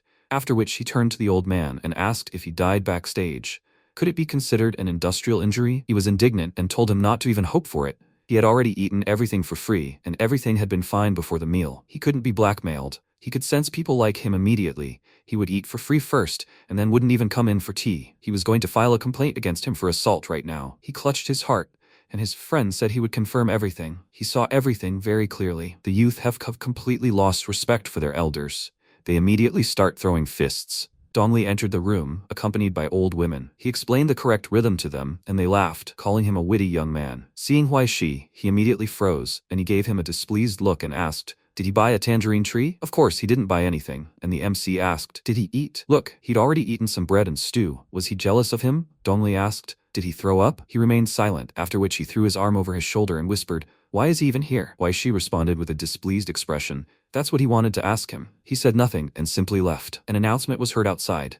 And now, dear parishioners, the gospel choir will performed by the Old Tengzhen Cultural Society. The old woman pulled back the curtains and advised the two of them to hurry, and the old man told them to go on stage, but not to refuse handouts. The two exchanged glances, then walked onto the stage to applause and took their seats. The performance began, and the old women jumped around the stage and beat the drums, along with Dongli, which the MC laughed at constantly. Since he was constantly distracted, the old man with the pipe glared at him with displeasure, and he had to get back to work and earn his money. When he started playing, he saw a terrifying picture. Instead of parishioners, they were dead people sitting on the benches, and he had a premonition of death. He became very nervous and was terrified. He dropped his erhu, grabbed Dongli, and ran backstage with him, saying, "Something is wrong. It's too dangerous here. They need to leave." The man asked him to explain what was going on, and he asked him not to ask about it. They just needed to leave. In his haste, he collided with a man carrying tangerines, and the entire box fell apart. The man began to put them back together without a word, and Huaishi decided to help him. When the man looked at him, he saw a goldfish in his eye. Meanwhile, Wang Hai was sitting in his office, very nervous. At one point, he turned to his subordinate and ordered him to start right away. "Stop putting on these boring performances.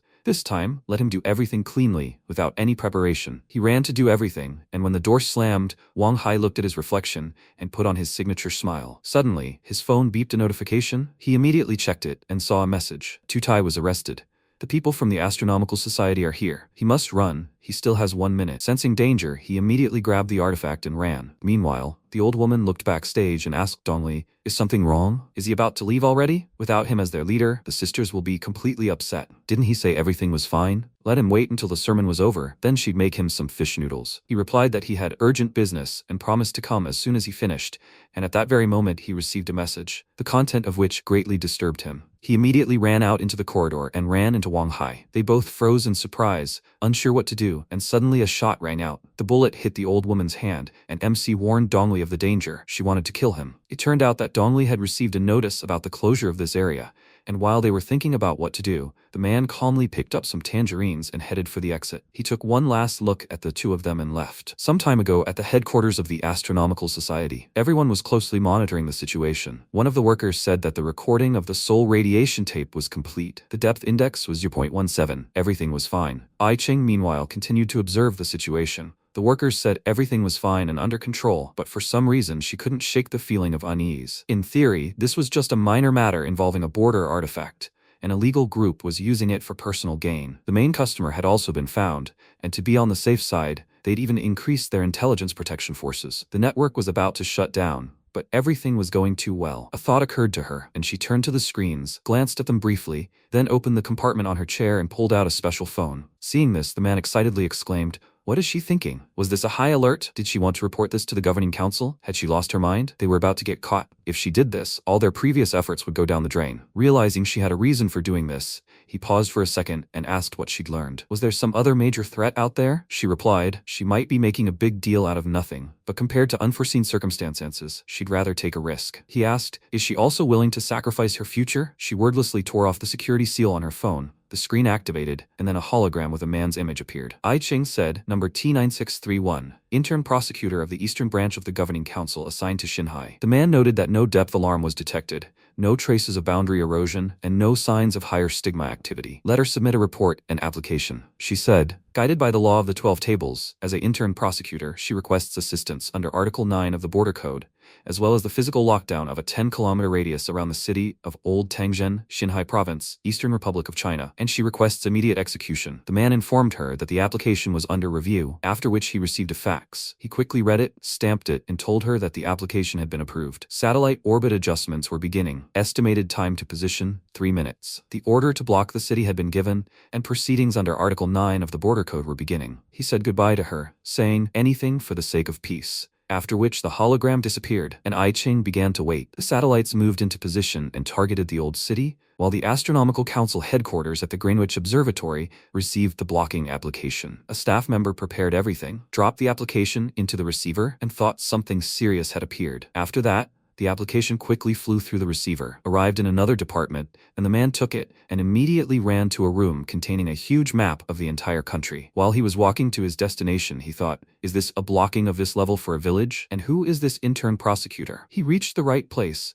outlined the city in a ring, and this was reflected in the real world. This circle became cracks in the ground. They glowed, and from them grew huge iron bars that covered the entire city with a dome. Now the city was completely isolated. Seeing this, the man was very surprised, and I Ching glanced at the screen and mentally told Huai Shi that they did not have much time. At that moment, Dongli looked at the old woman in surprise. It turned out that MC saw something he did not. The moment he turned his back to her, she was about to hit him. In fact, she was a monster. The old woman grinned, asking, was she really so easily seen through? After that, she showed her true face and turned into a monster, and before she could hit Dongli, he jumped aside. After that, he took off his glasses, used hypnosis on her to make her stop, then snatched the gun from Huai Shi's hands and shot her several times, but she didn't care. Wang Hai took advantage of the situation and started running, and then MC followed him. He jumped and kicked him, ordering him to drop the box, and they both fell on the grass. Huai Shi sat on top of the man and started beating him, asking, so it was he who sent people to him? His mother always said that shutting others up is bad. Crimes are bad, and offending people is also bad. And because of him, he had sinned against society. Wang Hai took out a knife and slashed his face with it.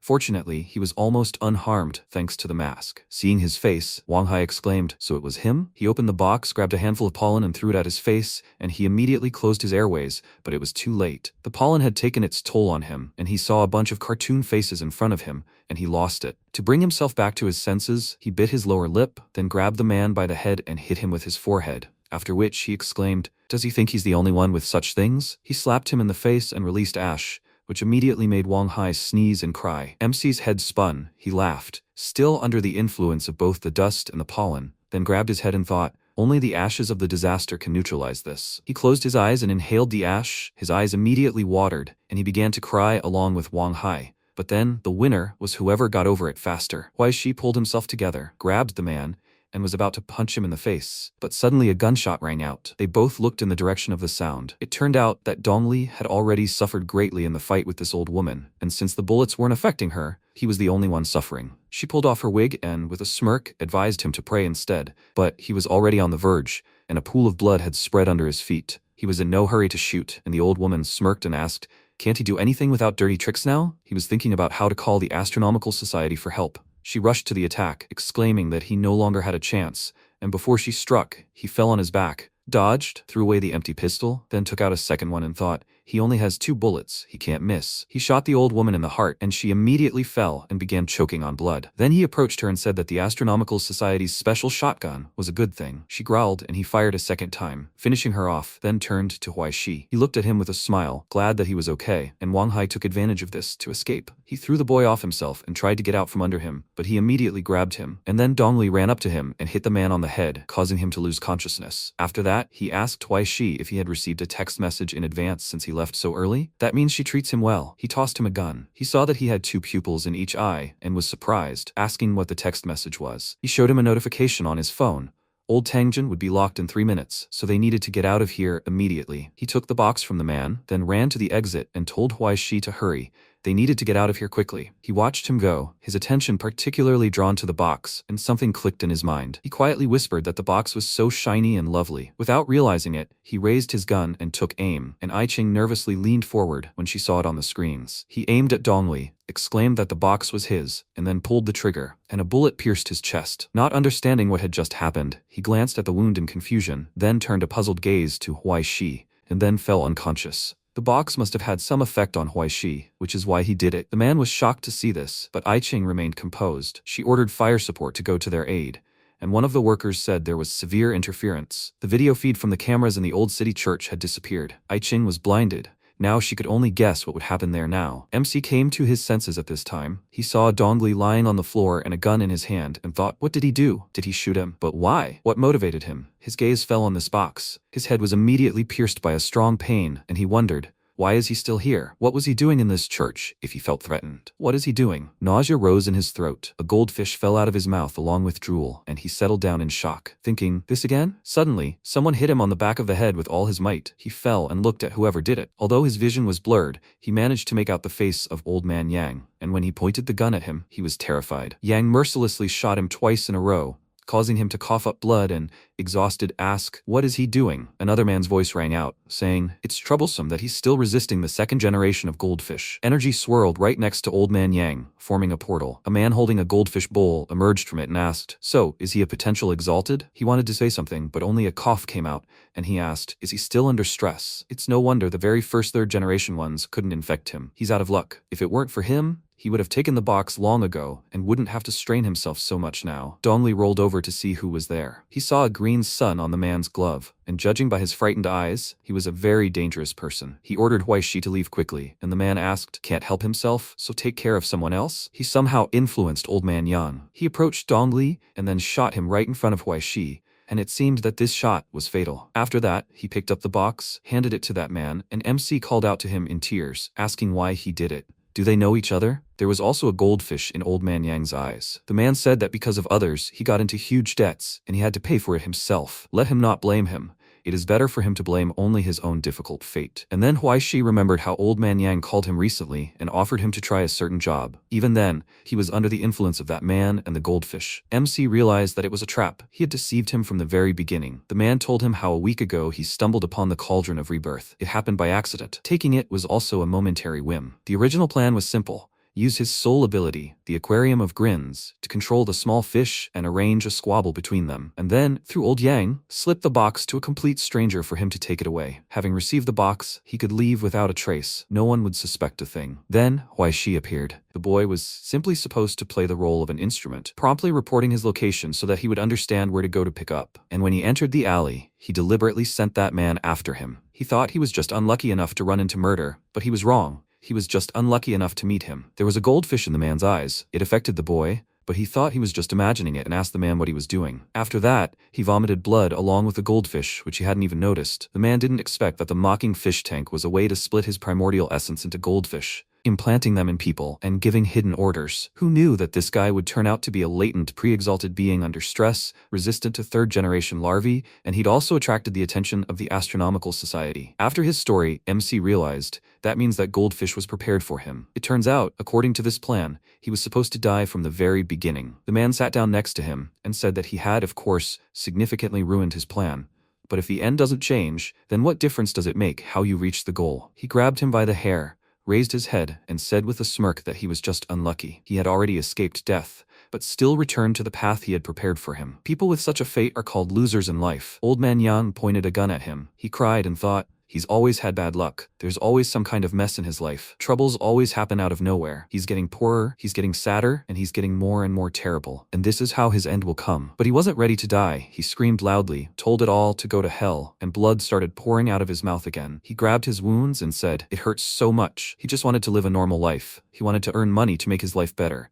Find some kind of job, even if he had to work like crazy. Find a loved one and get married. Have a home where he won't be despised. Is this also a mistake? Why can't they just leave him alone? After listening to his desperate cries, the man sighed and said, everything is for a better world. A lot, alas, is beyond their control. He's sorry, but someone else's sacrifice is needed for a higher purpose. He ordered Old Man Yang to finish him off and pointed a pistol at Huaishi. He stared at him in fear, not believing he could do it, and then the man fired. Hearing a loud bang, he immediately closed his eyes, but when nothing happened, he opened them in surprise. The bullet was stuck in a barrier that appeared at the last moment. The man immediately turned and looked at him in surprise, asking, is this a protective area? She gave him her talisman? Is he really her sweetheart? Only a stigma of the 4th rank and above can penetrate this. It is almost impossible to penetrate this wall within 3 minutes. He looked closely at the boy. He was already unconscious from pain, and he decided not to touch him.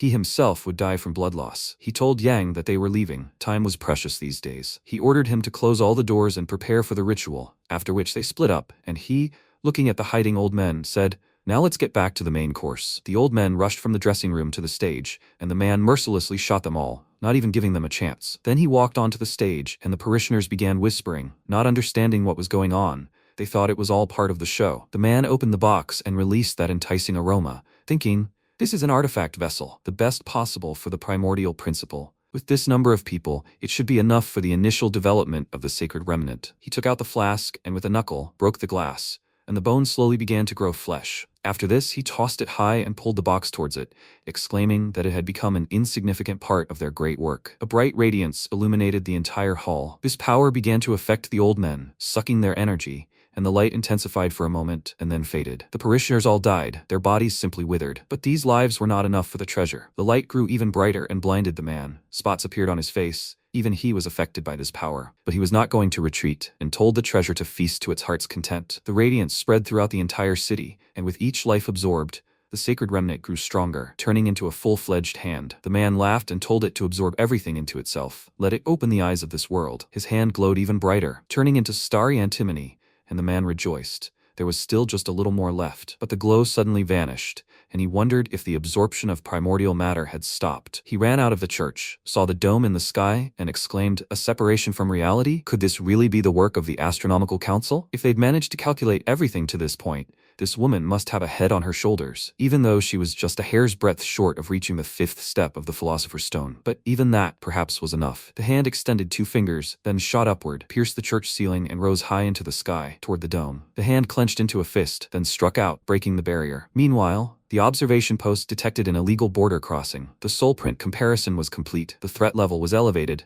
This was an alien from the Green Sun extremist organization, the 4th of the 10 disasters. Wind disaster, threat level A. The man grew nervous, glanced at I Ching, and thought, if not for her stubbornness, the Green Sun madman would have punched a huge hole in Shinhai. How did she manage it? Had she really relied on intuition alone? She asked if there was any news about the troop withdrawal, and the operator fearfully informed her that no signs of life were found in either the church or Old Tangjin. She nervously glanced at the closure notices and exclaimed, "What are they waiting for then? The Special Affairs Department hasn't even prepared a final action plan." The command post fell silent for a second, then they began executing the emergency response protocol. The city was surrounded by artillery. They aimed their guns and fired. The shells flew straight toward the church, toward the hand. The impact caused several explosions, and the command post immediately brightened. The man ordered them to continue the attack and not reduce their firepower. He thought, the hand of the wind disaster is responding, which means it is not yet capable of directly withstanding the bombardment. The physical laws of reality still apply. If there is enough firepower, it will be possible to get rid of it. A notification arrived on his phone, which immediately brought a smile to his face. He excitedly informed I Ching about the arrival of reinforcements from the higher realms, and she wondered, could it really be she who is the current guardian of reality, on duty in Eastern Xia? He read her thoughts and said that she was the second in the Eastern Xia lineage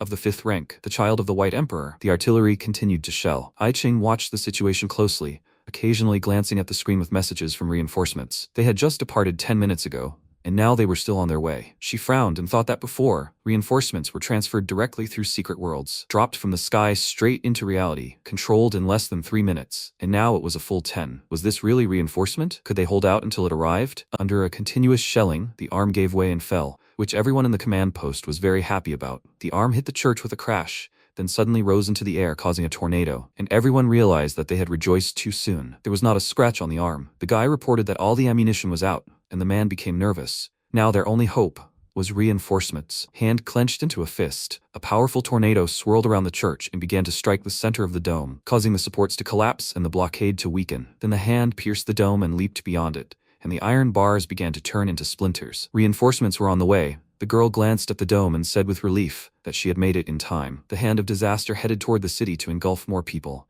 and then the girl closed her eyes and concentrated, after which she waved her hands several times, releasing energy blades that knocked down the tornado and cut the hand into small pieces. After it was destroyed, a bright flash appeared in the sky. The girl hoped there wouldn't be many casualties, after which she received a call from command, and she excitedly informed them that she was already there. She just got lost on the way. It was true. Their reset system was definitely glitching. She would reach the church in 5 minutes. Despite all the attacks, the man had survived. Right now, he sat amid the rubble, trying to cope with the pain, but his goldfish had died. He looked up and appealed to the heavenly ruler, the great power of heaven and earth, the freedom of divine magic, but it was too late. The girl arrived on the scene and immediately attacked, blades flashing behind the man. He immediately assumed a defensive stance and pulled out his artifacts, but they were of no use. Her blow left deep indentations in the floor, and eventually the man was hit. He fell to his knees, clutching his bleeding wound and appealing to the heavenly ruler again. Suddenly, a bright light appeared at the entrance to the church. Using flashlights to illuminate their path, the soldiers burst inside and immediately began firing at their target. Then the man stepped back and threw a playing card in front of him. He found himself inside it,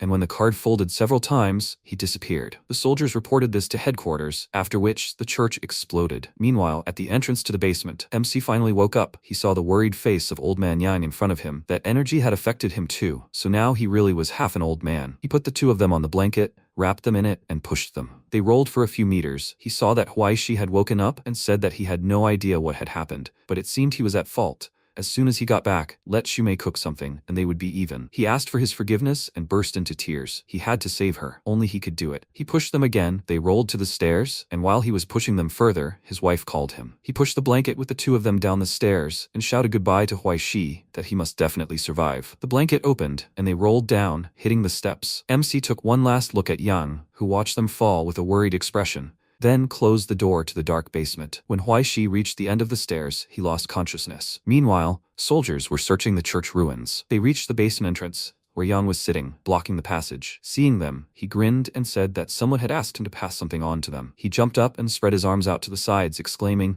"A green sun will illuminate the whole world." He was shot, fell, and the goldfish finally left his body and dissolved. Time passed. The two were found and taken to the hospital. I Ching and the department head soon arrived and immediately asked about the situation. One of the soldiers informed them that Dongli was seriously injured but alive, but Huaishi was in bad shape. A surgeon came out of the operating room and said they were too late. I Ching went to see Huaishi. She glanced at his lifeless body, then headed for the exit with a grim expression and told them to follow protocol. The doctors covered his body with a cloth and she left. MC heard the loud beeping of medical equipment and the doctors' voices. Is he breathing? No, his pulse has almost disappeared. He needs adrenaline. This is bad. His heart rate is getting irregular. It's about to stop completely. Where's the defibrillator? 1, 2, 3. Huaishi opened his eyes and saw the doctor's worried face in front of him. 1, 2, 3. This time the creepy doctor loomed over him. MC immediately came to his senses. The old man grinned and noted that he wasn't dead yet, and he looked around. Capsules of liquid in which preserved bodies floated, skulls on shelves, and vessels with organs. He asked the old man where he was, and the answer shocked him. He was in hell, 12 deep. This is his workshop of the dead. He sells small trinkets to clients. Soon he will become one of those trinkets. He moved his hand aside, took out a scalpel, and pressed the tip into his skin,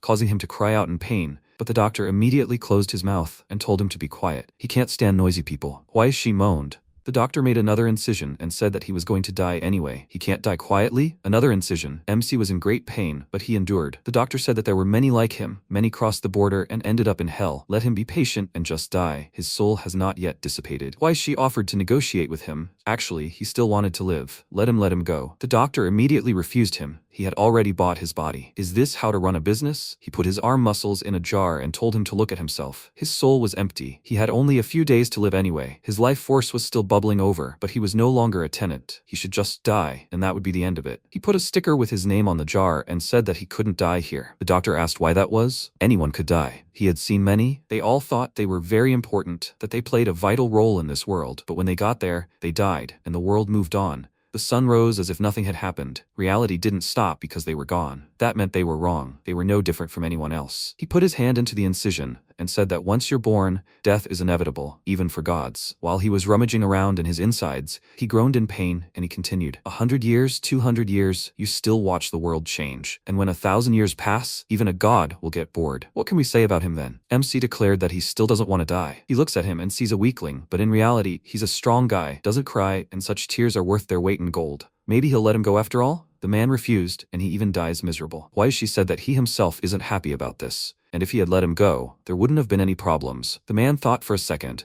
then pulled his hand out of his body and showed him the shreds of flesh, exclaiming that everything there was crushed. He was finished anyway. No lungs, intestines were mush. MC said that Gan lived without a heart for half an hour. Half an hour would be fine for him too. The doctor told him to stop talking. He had gutted him completely. Let him accept it already. He got to the stomach as soon as he made an incision. Chyme sprayed onto his clothes. He paused for a second and then asked what he ate. It smelled terrible. He told him that yesterday at lunch, an old trader treated him to hot pot. Has he tried hot pot? The doctor remained silent, and he said that by the look of him, he was a foreigner, and hot pot is a signature dish of the Eastern Shia. Old man Yang is an idiot and always gets into trouble, but his hot pot is simply divine. While he was telling him this, he completely exposed his bones, and he exclaimed that since he had brought his body to this, Why didn't he just die quickly? Why she called him a crazy idiot and asked if he could help him. The doctor took out his eyeballs and he declared that he would sell himself to him. He would do whatever he said. He was even ready for that. Just let him be more gentle. The doctor still answered him that death was inevitable, and he said,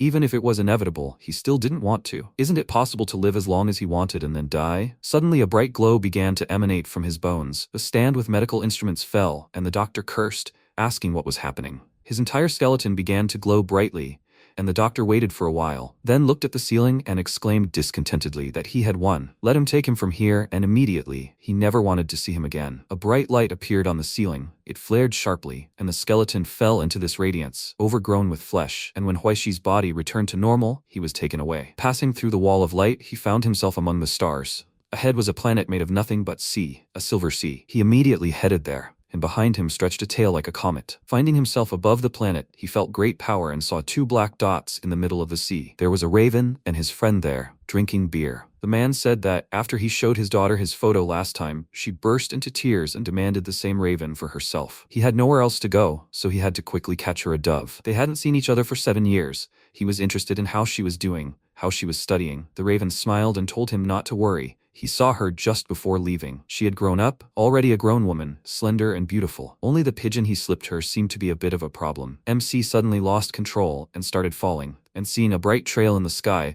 the raven said that his contractor had left. The man remarked that he looked ordinary. What's so special about him? He asked in response, if he's good because he plays the cello well, does that count? Can it be used when passing the college entrance exams? He asked, is it really that great? And what's the secret of success? He sighed and answered him, it's probably talent. Others aren't given this. He threw the can of beer aside and said that it was time for him to go. But come to that, he is the guardian of the Silver Sea, one of the 7 original enemies of the world, and he will let him go calmly? The man looked at him thoughtfully, then said with a smile that he didn't care. He only had to start his shift in 2 days. He'd been chilling here for 7 years. Can't he really relax like a human being in his last days? He thanked him, then flapped his wings and took off. While they were chatting, Huaishi had already managed to take a bath in the sea, and finally the raven arrived. As soon as his paws touched the water, he turned into his true form, a beautiful girl, which greatly surprised MC. She approached her contractor and, smiling, extended her hand to him, saying that it was time for them to leave. She would take him home. That night, a bright glow appeared in the estate. All the pages flew out of the book and burned, all but one,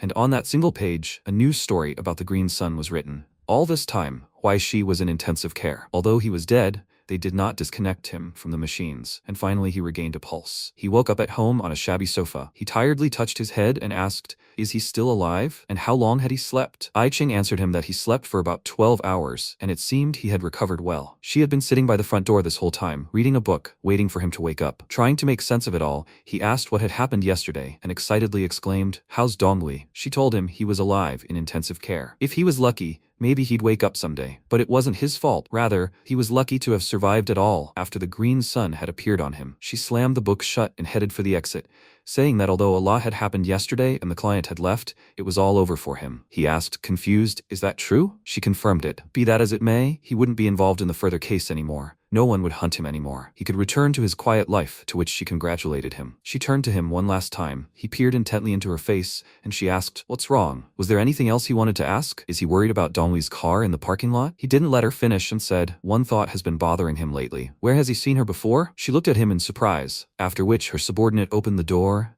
and said, if he doesn't remember, it's okay. It's nothing important anyway. Just let him forget about her. She needs to leave for Jinling with a report. She wishes him good luck in the future and hopes that they will not meet again. She said goodbye and left. Having recovered a little, MC went to wash himself. He splashed cold water on his face, looked at his reflection, and his gaze fell on the creams and other skincare products standing on the sink. He went into the room, found his clothes, and the money Yang gave him fell out of his pants pocket, but he ignored it and went out into the garden. He sat down on the steps, and a raven landed on his shoulder and asked, isn't it offensive and empty? He shouldn't be sad. Just light a cigarette and relax. And if he doesn't want to, let him buy a bottle, drink a couple of glasses, get some sleep, and everything will pass. He asked sadly, will it really pass? She hesitated, but then said, it will pass. It's all over after all. Just as he wanted, he got rid of all this running around and returned to his longed-for quiet life. He remembered shooting Dongli, the face of old man Yang, and asked, how could it all just end like that? He grabbed his head and cursed, and the raven moved to the fence and gave him some time. Having calmed down, he told her that as a child he once had a high fever. His parents were very angry then, because they were on vacation abroad, and he didn't take care of himself, only problems.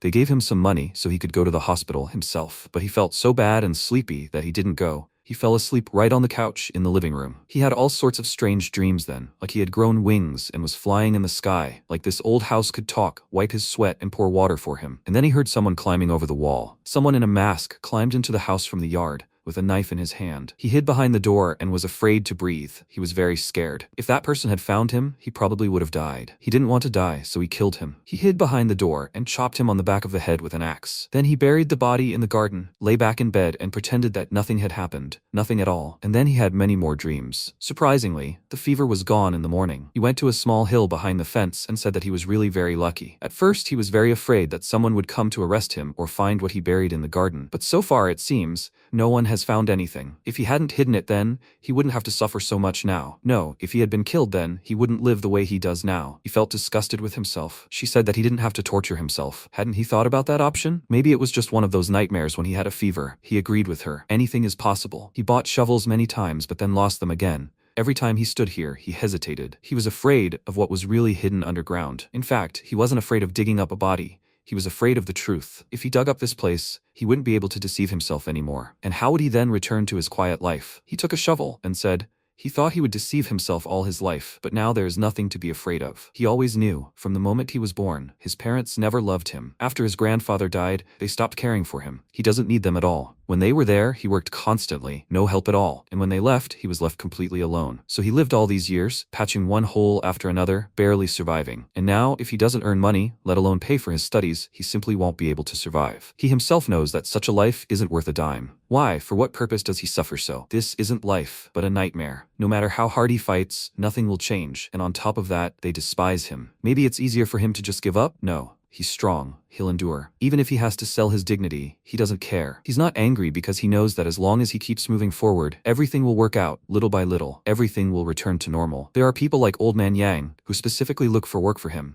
sometimes making up an excuse to give him more money, and Dongli treats him, gets him out of troubles he gets into. Even when he shot him in the back, all he could think of was for him to escape. Doesn't that prove his life is worth something? But now he won't give up so easily. He imagined that idiot's face in the place where he dug the hole and struck with all his might, and then a loud ringing sound rang out. The rusty shovel broke into pieces. He threw it aside and looked at the hole together with the crow. A transparent axe lay there. He took it and swore to kill him. The crow liked his words and laughed and said, "The transmutation of iron and matter." He broke through the barriers between spirit and matter. This 7-year pause of murderous intent and death was able to take material form. He stepped beyond the stress stage, and his nature rose. The silver sea bestowed upon him the unique name of the soul, the hand of imprisonment. He returned to the house. Night had already fallen, and he lit the candles. He asked the crow, "Nothing will happen, right?" She said he wanted to find clues through the entries about Old Man Yang in the Book of Fates. It's a good day, but it's unlikely to yield anything. In a situation like this, you have to resort to less than reliable methods, and to make it easier for him to understand, he can think of the Book of Fates itself as a control panel for an important object. Everything he's read so far has only been a table of contents. The book works the same way as if he had a computer and was planning to engage in cybercrime. Now he needs to use the entries about Old Man Yang as a login and password to discreetly bypass the blocking and access a dangerous prohibited server, and then find Yang's browsing history. Besides the fact that the ISP monitors traffic, there's also the risk of contracting Trojans and viruses. Does he understand what you're talking about? He asked if he could die. She told him that wasn't true. At best, he'd live, but worse than death. He chuckled and said that this was his ordinary life, so she shouldn't drag it out and get down to business. She said contentedly that with such an attitude, she was at peace for him, after which she ordered him to take out the Book of Fates and turned into a pen, a branch of events. When Huaishi woke up, the book moved from a physical object into his consciousness, so he could constantly carry it with him, and now he took it out with ease. He opened the book, she wrote something on the page and said, fortunately she had grabbed quite a few substances back in Laoshan City. Otherwise he wouldn't have even been able to pay. As soon as the download was complete, he was sucked into the book, and she warned him. As soon as he entered, he should only stay on the periphery. No liberties, no looking around or touching anything. Let him do only what he came for, nothing more. And he also needed to hold a candle in his hand,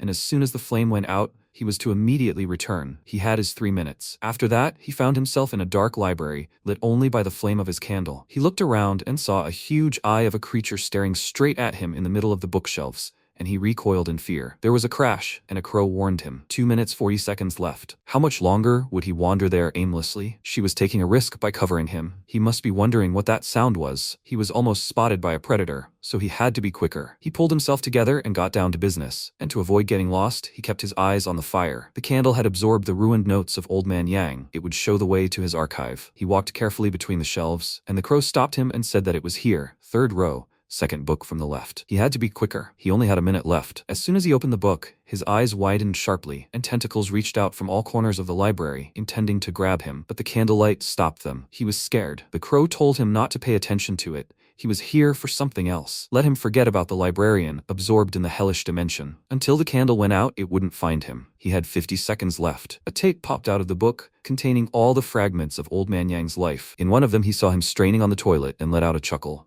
But he was not here for that. He quickly rewound the recording and saw a fragment from the hospital. He came to meet his wife and told her not to worry. He now had money. At the end of the month, he would transfer her to the regional hospital. He had already made arrangements with a specialist. She would recover in a couple of years, give birth to a strong man or a girl. He would be happy with a daughter. MC felt sad about this. He rewound the recording and learned that all this time, Old Man Yang was trying his best to earn money. And then this hand appeared.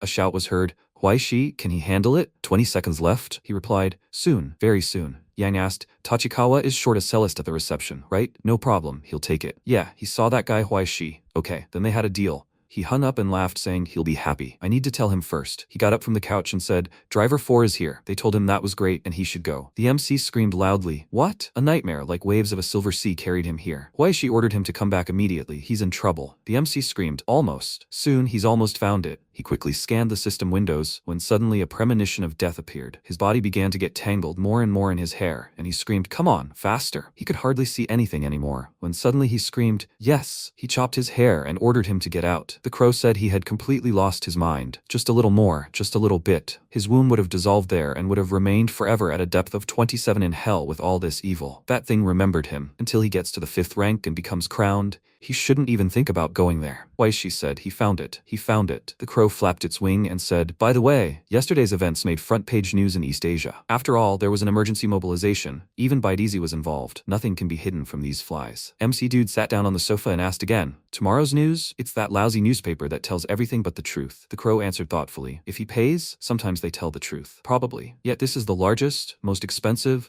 and most unscrupulous group of informants and intermediaries along the entire border. For ordinary people, news is easy to buy, but when it comes to news about the exalted, they're usually very gullible. Why she looked at his phone screen and said, that's it. Crow said the identity of the main culprit has also been revealed, an exalted of the 3rd rank. He used to be a Roman praetorian, then disappeared without a trace for several years. When he reappeared in Baghdad, he was already a member of the notorious extremist organization Green Day. After joining Green Day, according to the rules, he erased his name. Only a call sign remained. One can only say it's very figurative. MC said he didn't expect today's extremists to be so seemingly decent. Crow said, yeah, right. They say that in recent years he's been running around the world for Green Day, secretly gathering forces. By the way, his ability is called Mocking Aquarium. He's experienced this before, so he must have sensed it. He divides his essence into goldfish and implants them into other people's bodies, then secretly gives orders. Why she looked at her in surprise. The crow said that until the fish are fully hatched, they are very difficult to detect, but they can only give simple orders. After hatching, they completely transform the host into their puppet.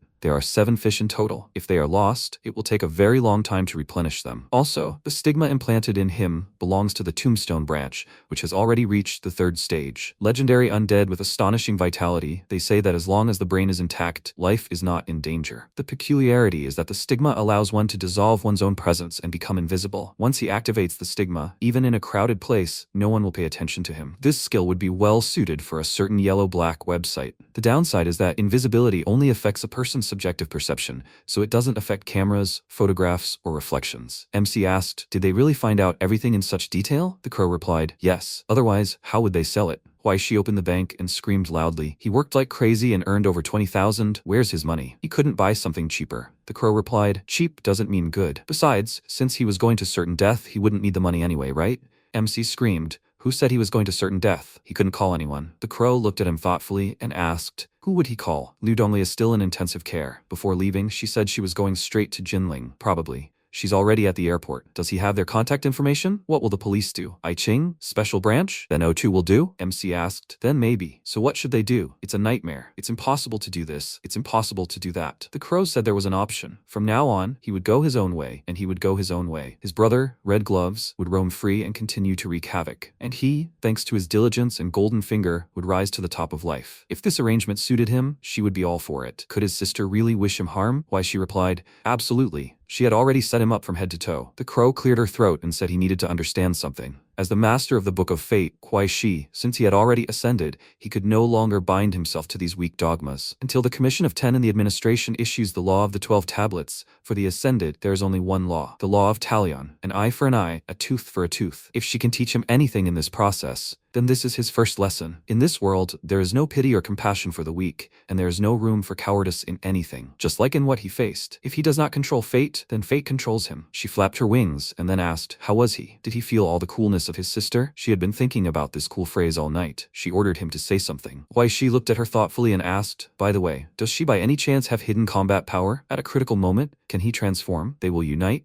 She will turn into armor, and he into a knight. The crow turned away and told him not to talk nonsense. Such things only happen in manga. MC asked discontentedly, then why talk so much? Should he go chop that guy down with an axe alone? The crow told him not to worry. If there is no gun, no weapon, he can count on the help of allies. Why, she looked at the car and broke the glass. He said, old Lu, he is now going to avenge him, so he should not be offended by such trifles. He took out the suitcase and said with a grin, he knew it was here. He clearly remembers that over the past 2 days, all of old Lu's valuables were taken from here. The crow said she had a question. His car keys were on the table. Why did he break the glass then? MC cursed and snatched the keys, said, great, now he doesn't even have to spend money on a taxi. They got in the car and the crow asked if he could drive. MC answered, he played NFS. He looked at the crow and asked why she was twitching. Did she want to jump out of his car? It was she who suggested him to take revenge. Let her hold on tight. The crow screamed, stop, she's not ready to die yet. Why, she's really sick. She'll give him money. Please let him call a taxi. Okay? No, it's better to let him call people. He has the special department's phone number. MC smiled and asked if there was time to wait for them. He quickly took off and drove forward. He said time was running out. They were on their way. After a while, they arrived at the containers, inside of which Red was lying on the floor and moaning. He screamed, nightmare, this monster schoolboy from Dongxia. He crawled forward and sighed, and then grabbed the cup and said, nightmare, he has to recover, with the help of a temporary serum made of silver blood. He started drinking it and clutched his head. His phone rang and he answered. Red said, it's him. He's still in Shanghai. Yes, he's injured. The bleeding still hasn't stopped. It's good that he had his 4 of spades, otherwise he would have definitely been captured. Now, all of Shanghai is already riddled with agents of the Astronomical Society. The backup shelters have been exposed. There's no need to worry. He'll leave at midnight. He has his own route. He won't leave a trace. A voice came from the phone. Even though the encirclement in Shanghai hadn't been pulled out, it didn't affect the overall picture. His mission had already been completed. They'd soon be able to pave the way to Shanghai. If the situation became critical, he needed to act at his own discretion. First of all, let him take care of himself. Red burned the papers and returned to his usual appearance. He created a flow of mana and walked to the exit. At that moment, the car MC was driving crashed into the container. He asked, have they arrived? The crow replied, they have. He climbed out the window, and the crow asked, couldn't he find parking or something? Even if she said they would act directly, he shouldn't be so stubborn as to rush in with a car. Why, she said she'd forgotten how clumsy his hands were. Even if they had parked, he still didn't have the money to pay for parking. The crow replied, then he could just abandon the car and pay Lu Dongli after he's discharged from the hospital. MC asked, how can she be so shameless? He's still in the hospital. By the way, they were getting ready to hunt. Where are the monsters? The crow asked if he could try calling. They fell silent, and then MC put his hands to his lips and shouted, is anyone there? Is anyone alive? Fellow countrymen, they don't want to shoot. Brother, Red Gloves, couldn't he find a better place? Red watched him discontentedly through the system window and asked, what the hell is this? Is he kidding me? At that moment, the man took aim with his gun, when suddenly he saw a bright eye in front of him and screamed, what the hell? The crow perched on the muzzle of the gun and asked, what the hell is he doing, brother? Standing at such a height in the rain probably wasn't a good idea. Let him catch the first aid kit. She handed him a thread, and Red thought it was an iron thread. Lightning struck the gun, and Red grabbed his head. He screamed, what a nightmare, a nightmare, a bird, another bird. How many of these monsters did one batch produce? If so, he only has to. Red walked out of the container, and why, she said, he really did walk out. Red asked, is he really alone? Generations in Dongxia are getting stupider. MC waved his hand and said, no, he might have made a mistake. Although it's not their first meeting, he probably needs to introduce himself. But he's not really into all these ceremonies, so if he really needs to call him something, let him call him. He took off his hood and said,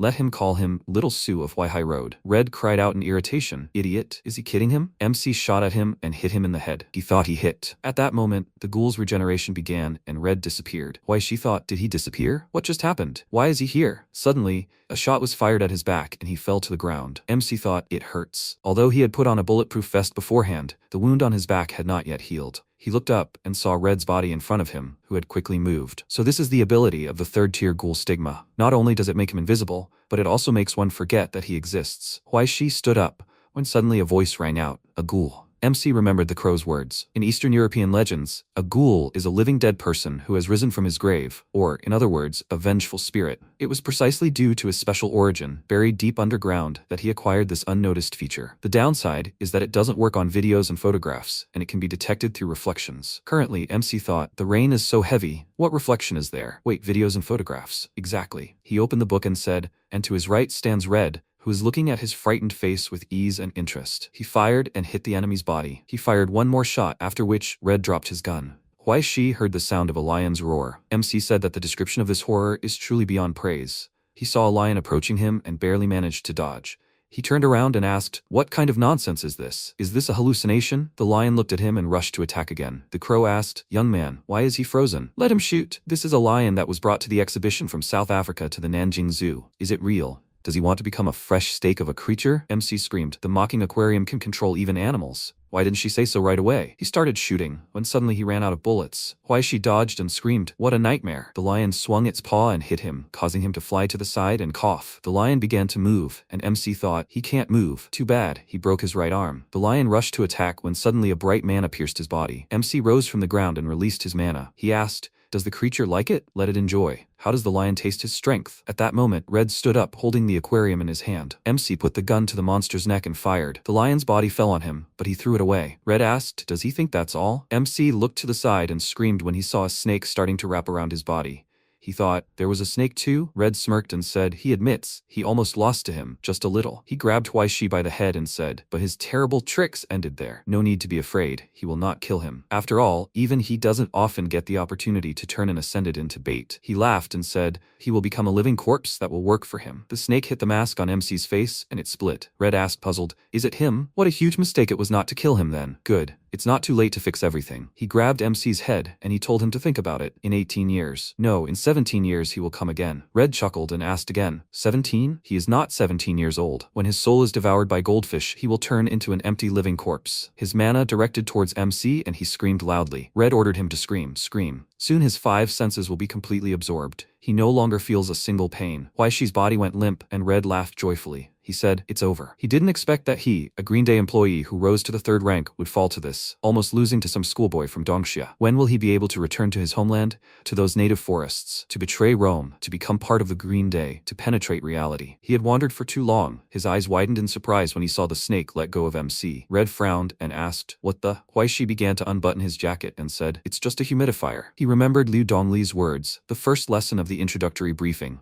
He must have let the dry air ruin his face, an exclusive version of the allied equipment, thanks to Liu Dongli for the sponsorship. This bottle contains a full 400 milliliters of Colombian ash gas. He ordered it especially for him. If it weren't for the rain, which reduced the effectiveness, he wouldn't have delayed so much. Red said irritably, he will kill him. MC released mana and told him not to rush. He swung his weapon and tried to hit Red. He screamed. What? Huaishi asked. Since he's already come, why are you in such a hurry to leave? The goldfish pushed MC back, and he fell to the ground. He spat the fish out of his mouth and killed it. Red looked at his broken aquarium in surprise, and Huaishi said, it's not over yet. He grinned and attacked Red again. He grabbed the gun and ordered MC to die. He started shooting at MC, but MC dodged. Red said with displeasure, damn it. He hit the car's display with a bullet, and music started playing. Red frowned and thought, he can't take it anymore. The bullets too. He threw the gun to the ground and said, he's won. Moon prison, underwater cage, wherever he wants, let him be locked up there. He told Huaishi not to think about getting a word out of him. MC turned around and with tears in his eyes said, and it turns out he's not just a tasteless idiot who only listens to country bumpkins. If he had said it later, it would have been easier, but now everything is complicated. Maybe he will charge him for the electricity at full rate. MC released mana and said to listen. He thinks he misunderstood. He walked towards Red and said that he didn't come here to imprison him somewhere. He just wants to kill him or for him to kill him. That's all. He swung and attacked Red, who fell to the floor and laughed and said, "Is he crazy or something?" Great. He clenched his fists and tore his clothes. Red frowned and said, "Come on." He swung the weapon and almost hit MC and then threw him aside. Why, she thought, he barely made it. A little slower, and he would have lost his left arm. Red thought, this terrible axe not only physically hurts, it also hits the soul. If only it were possible to chop off his left arm. He started swinging his arm, and MC thought, he can't keep up with his movements. Red swung his knife, and Huai Shi fell to the ground and rolled to the side. He dodged the attack, parrying the blows. Red thought, nightmare. This guy looks like a complete beginner, but why does he dodge every time? Is he just lucky? MC blocked the blow and jumped back. He thought, all the attacks come from the dead zone of his left hand. In hand-to-hand combat, he is no match for him. To win, there is only one way. He clutched his axe, and Red ran at him. MC ducked and clenched his fist. Drops flew to the ground, and he punched his opponent's chest. Red said, exactly, he's a beginner. I don't feel his blows at all. His eyes widened as painful sensations ran through his body. MC screamed, lunged with a fist. Blood spurted from Red's body, and he cried out, what? He started coughing and asked, what did he do? MC replied, it's a teary eye. How does it feel? He thought the binding hand could turn his substance into invisible iron grains. As soon as the grains of sand entered his blood through the wound, they would turn back into substance. Thus, the substance carrying all his pain and sorrow would explode inside him. Red grabbed his head and groaned. Why, she rushed into battle and ordered the idiot to take it. This blow is for Yang. He hit Red in the face, then delivered another blow and shouted, this blow is for old Lu, and this blow is for himself. Red fell to the floor and stabbed him in the shoulder. He kicked MC away and swore loudly. He grabbed his head and asked who he was, anyway. MC stood up, wiped his face and asked why he needed to know, or were they also looking for male ladies of the night? He chuckled and said, he is Huai Shi, a man, 17 years old. He is a righteous high school student.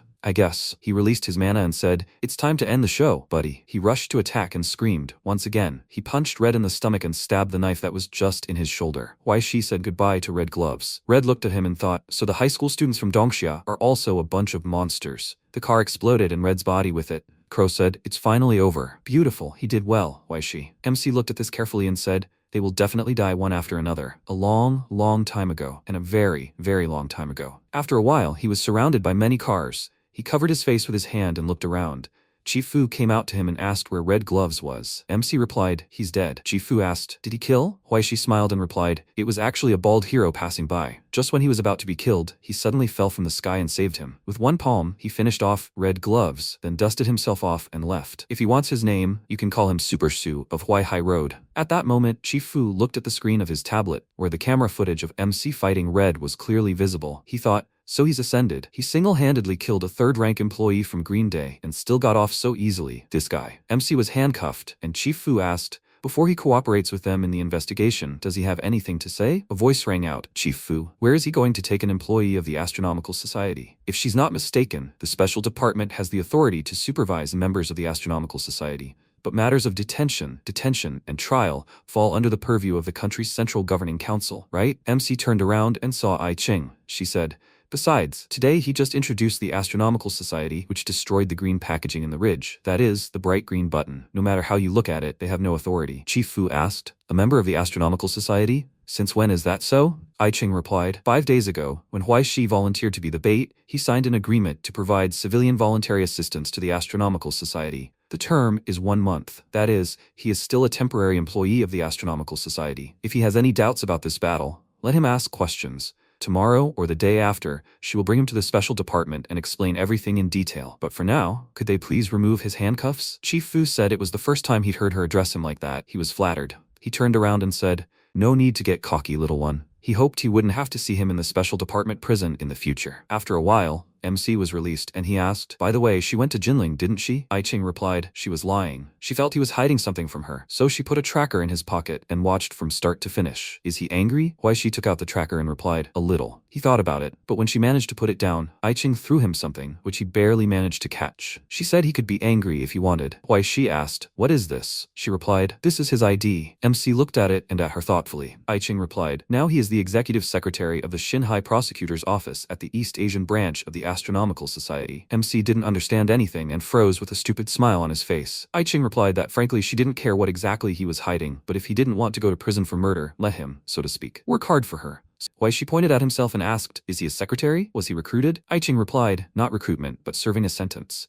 In short, he does the work, he writes the reports, he gets caught in the crossfire, he goes to his death. It's simple. MC thought, wait, so he's basically a second Liu? Aiching turned around and said she hopes he's ready. He still has a lot of work ahead of him before his summer vacation ends, and more. They hadn't seen each other for a long time, Huaishi. After a while, in the new city library, Aiching walked down the corridor. She stopped at the classroom and said, there aren't many people here either, Professor. He sipped his tea from a cup and said, Prosecutor. Welcome. Coffee or tea? Aiching replied, coffee, no sugar. The professor said, here are the results of her investigation. All available records and information about the Savior Order. At her request, he compiled the database without adding subjective opinions. He was confident she could handle these documents. He made tea and handed her a cup. Aiching opened the envelope with the documents and thought, even though the Savior Order and the Bo-Ai Charitable Foundation had been destroyed, someone else's hand was behind it. Whether it was that strange relic from the border or the Ascended ones who secretly crossed paths with them, everything suggested the situation wasn't so simple. Whose hand was it that reached out to Xinhai? She hadn't expected the Savior Order to have such a deep history.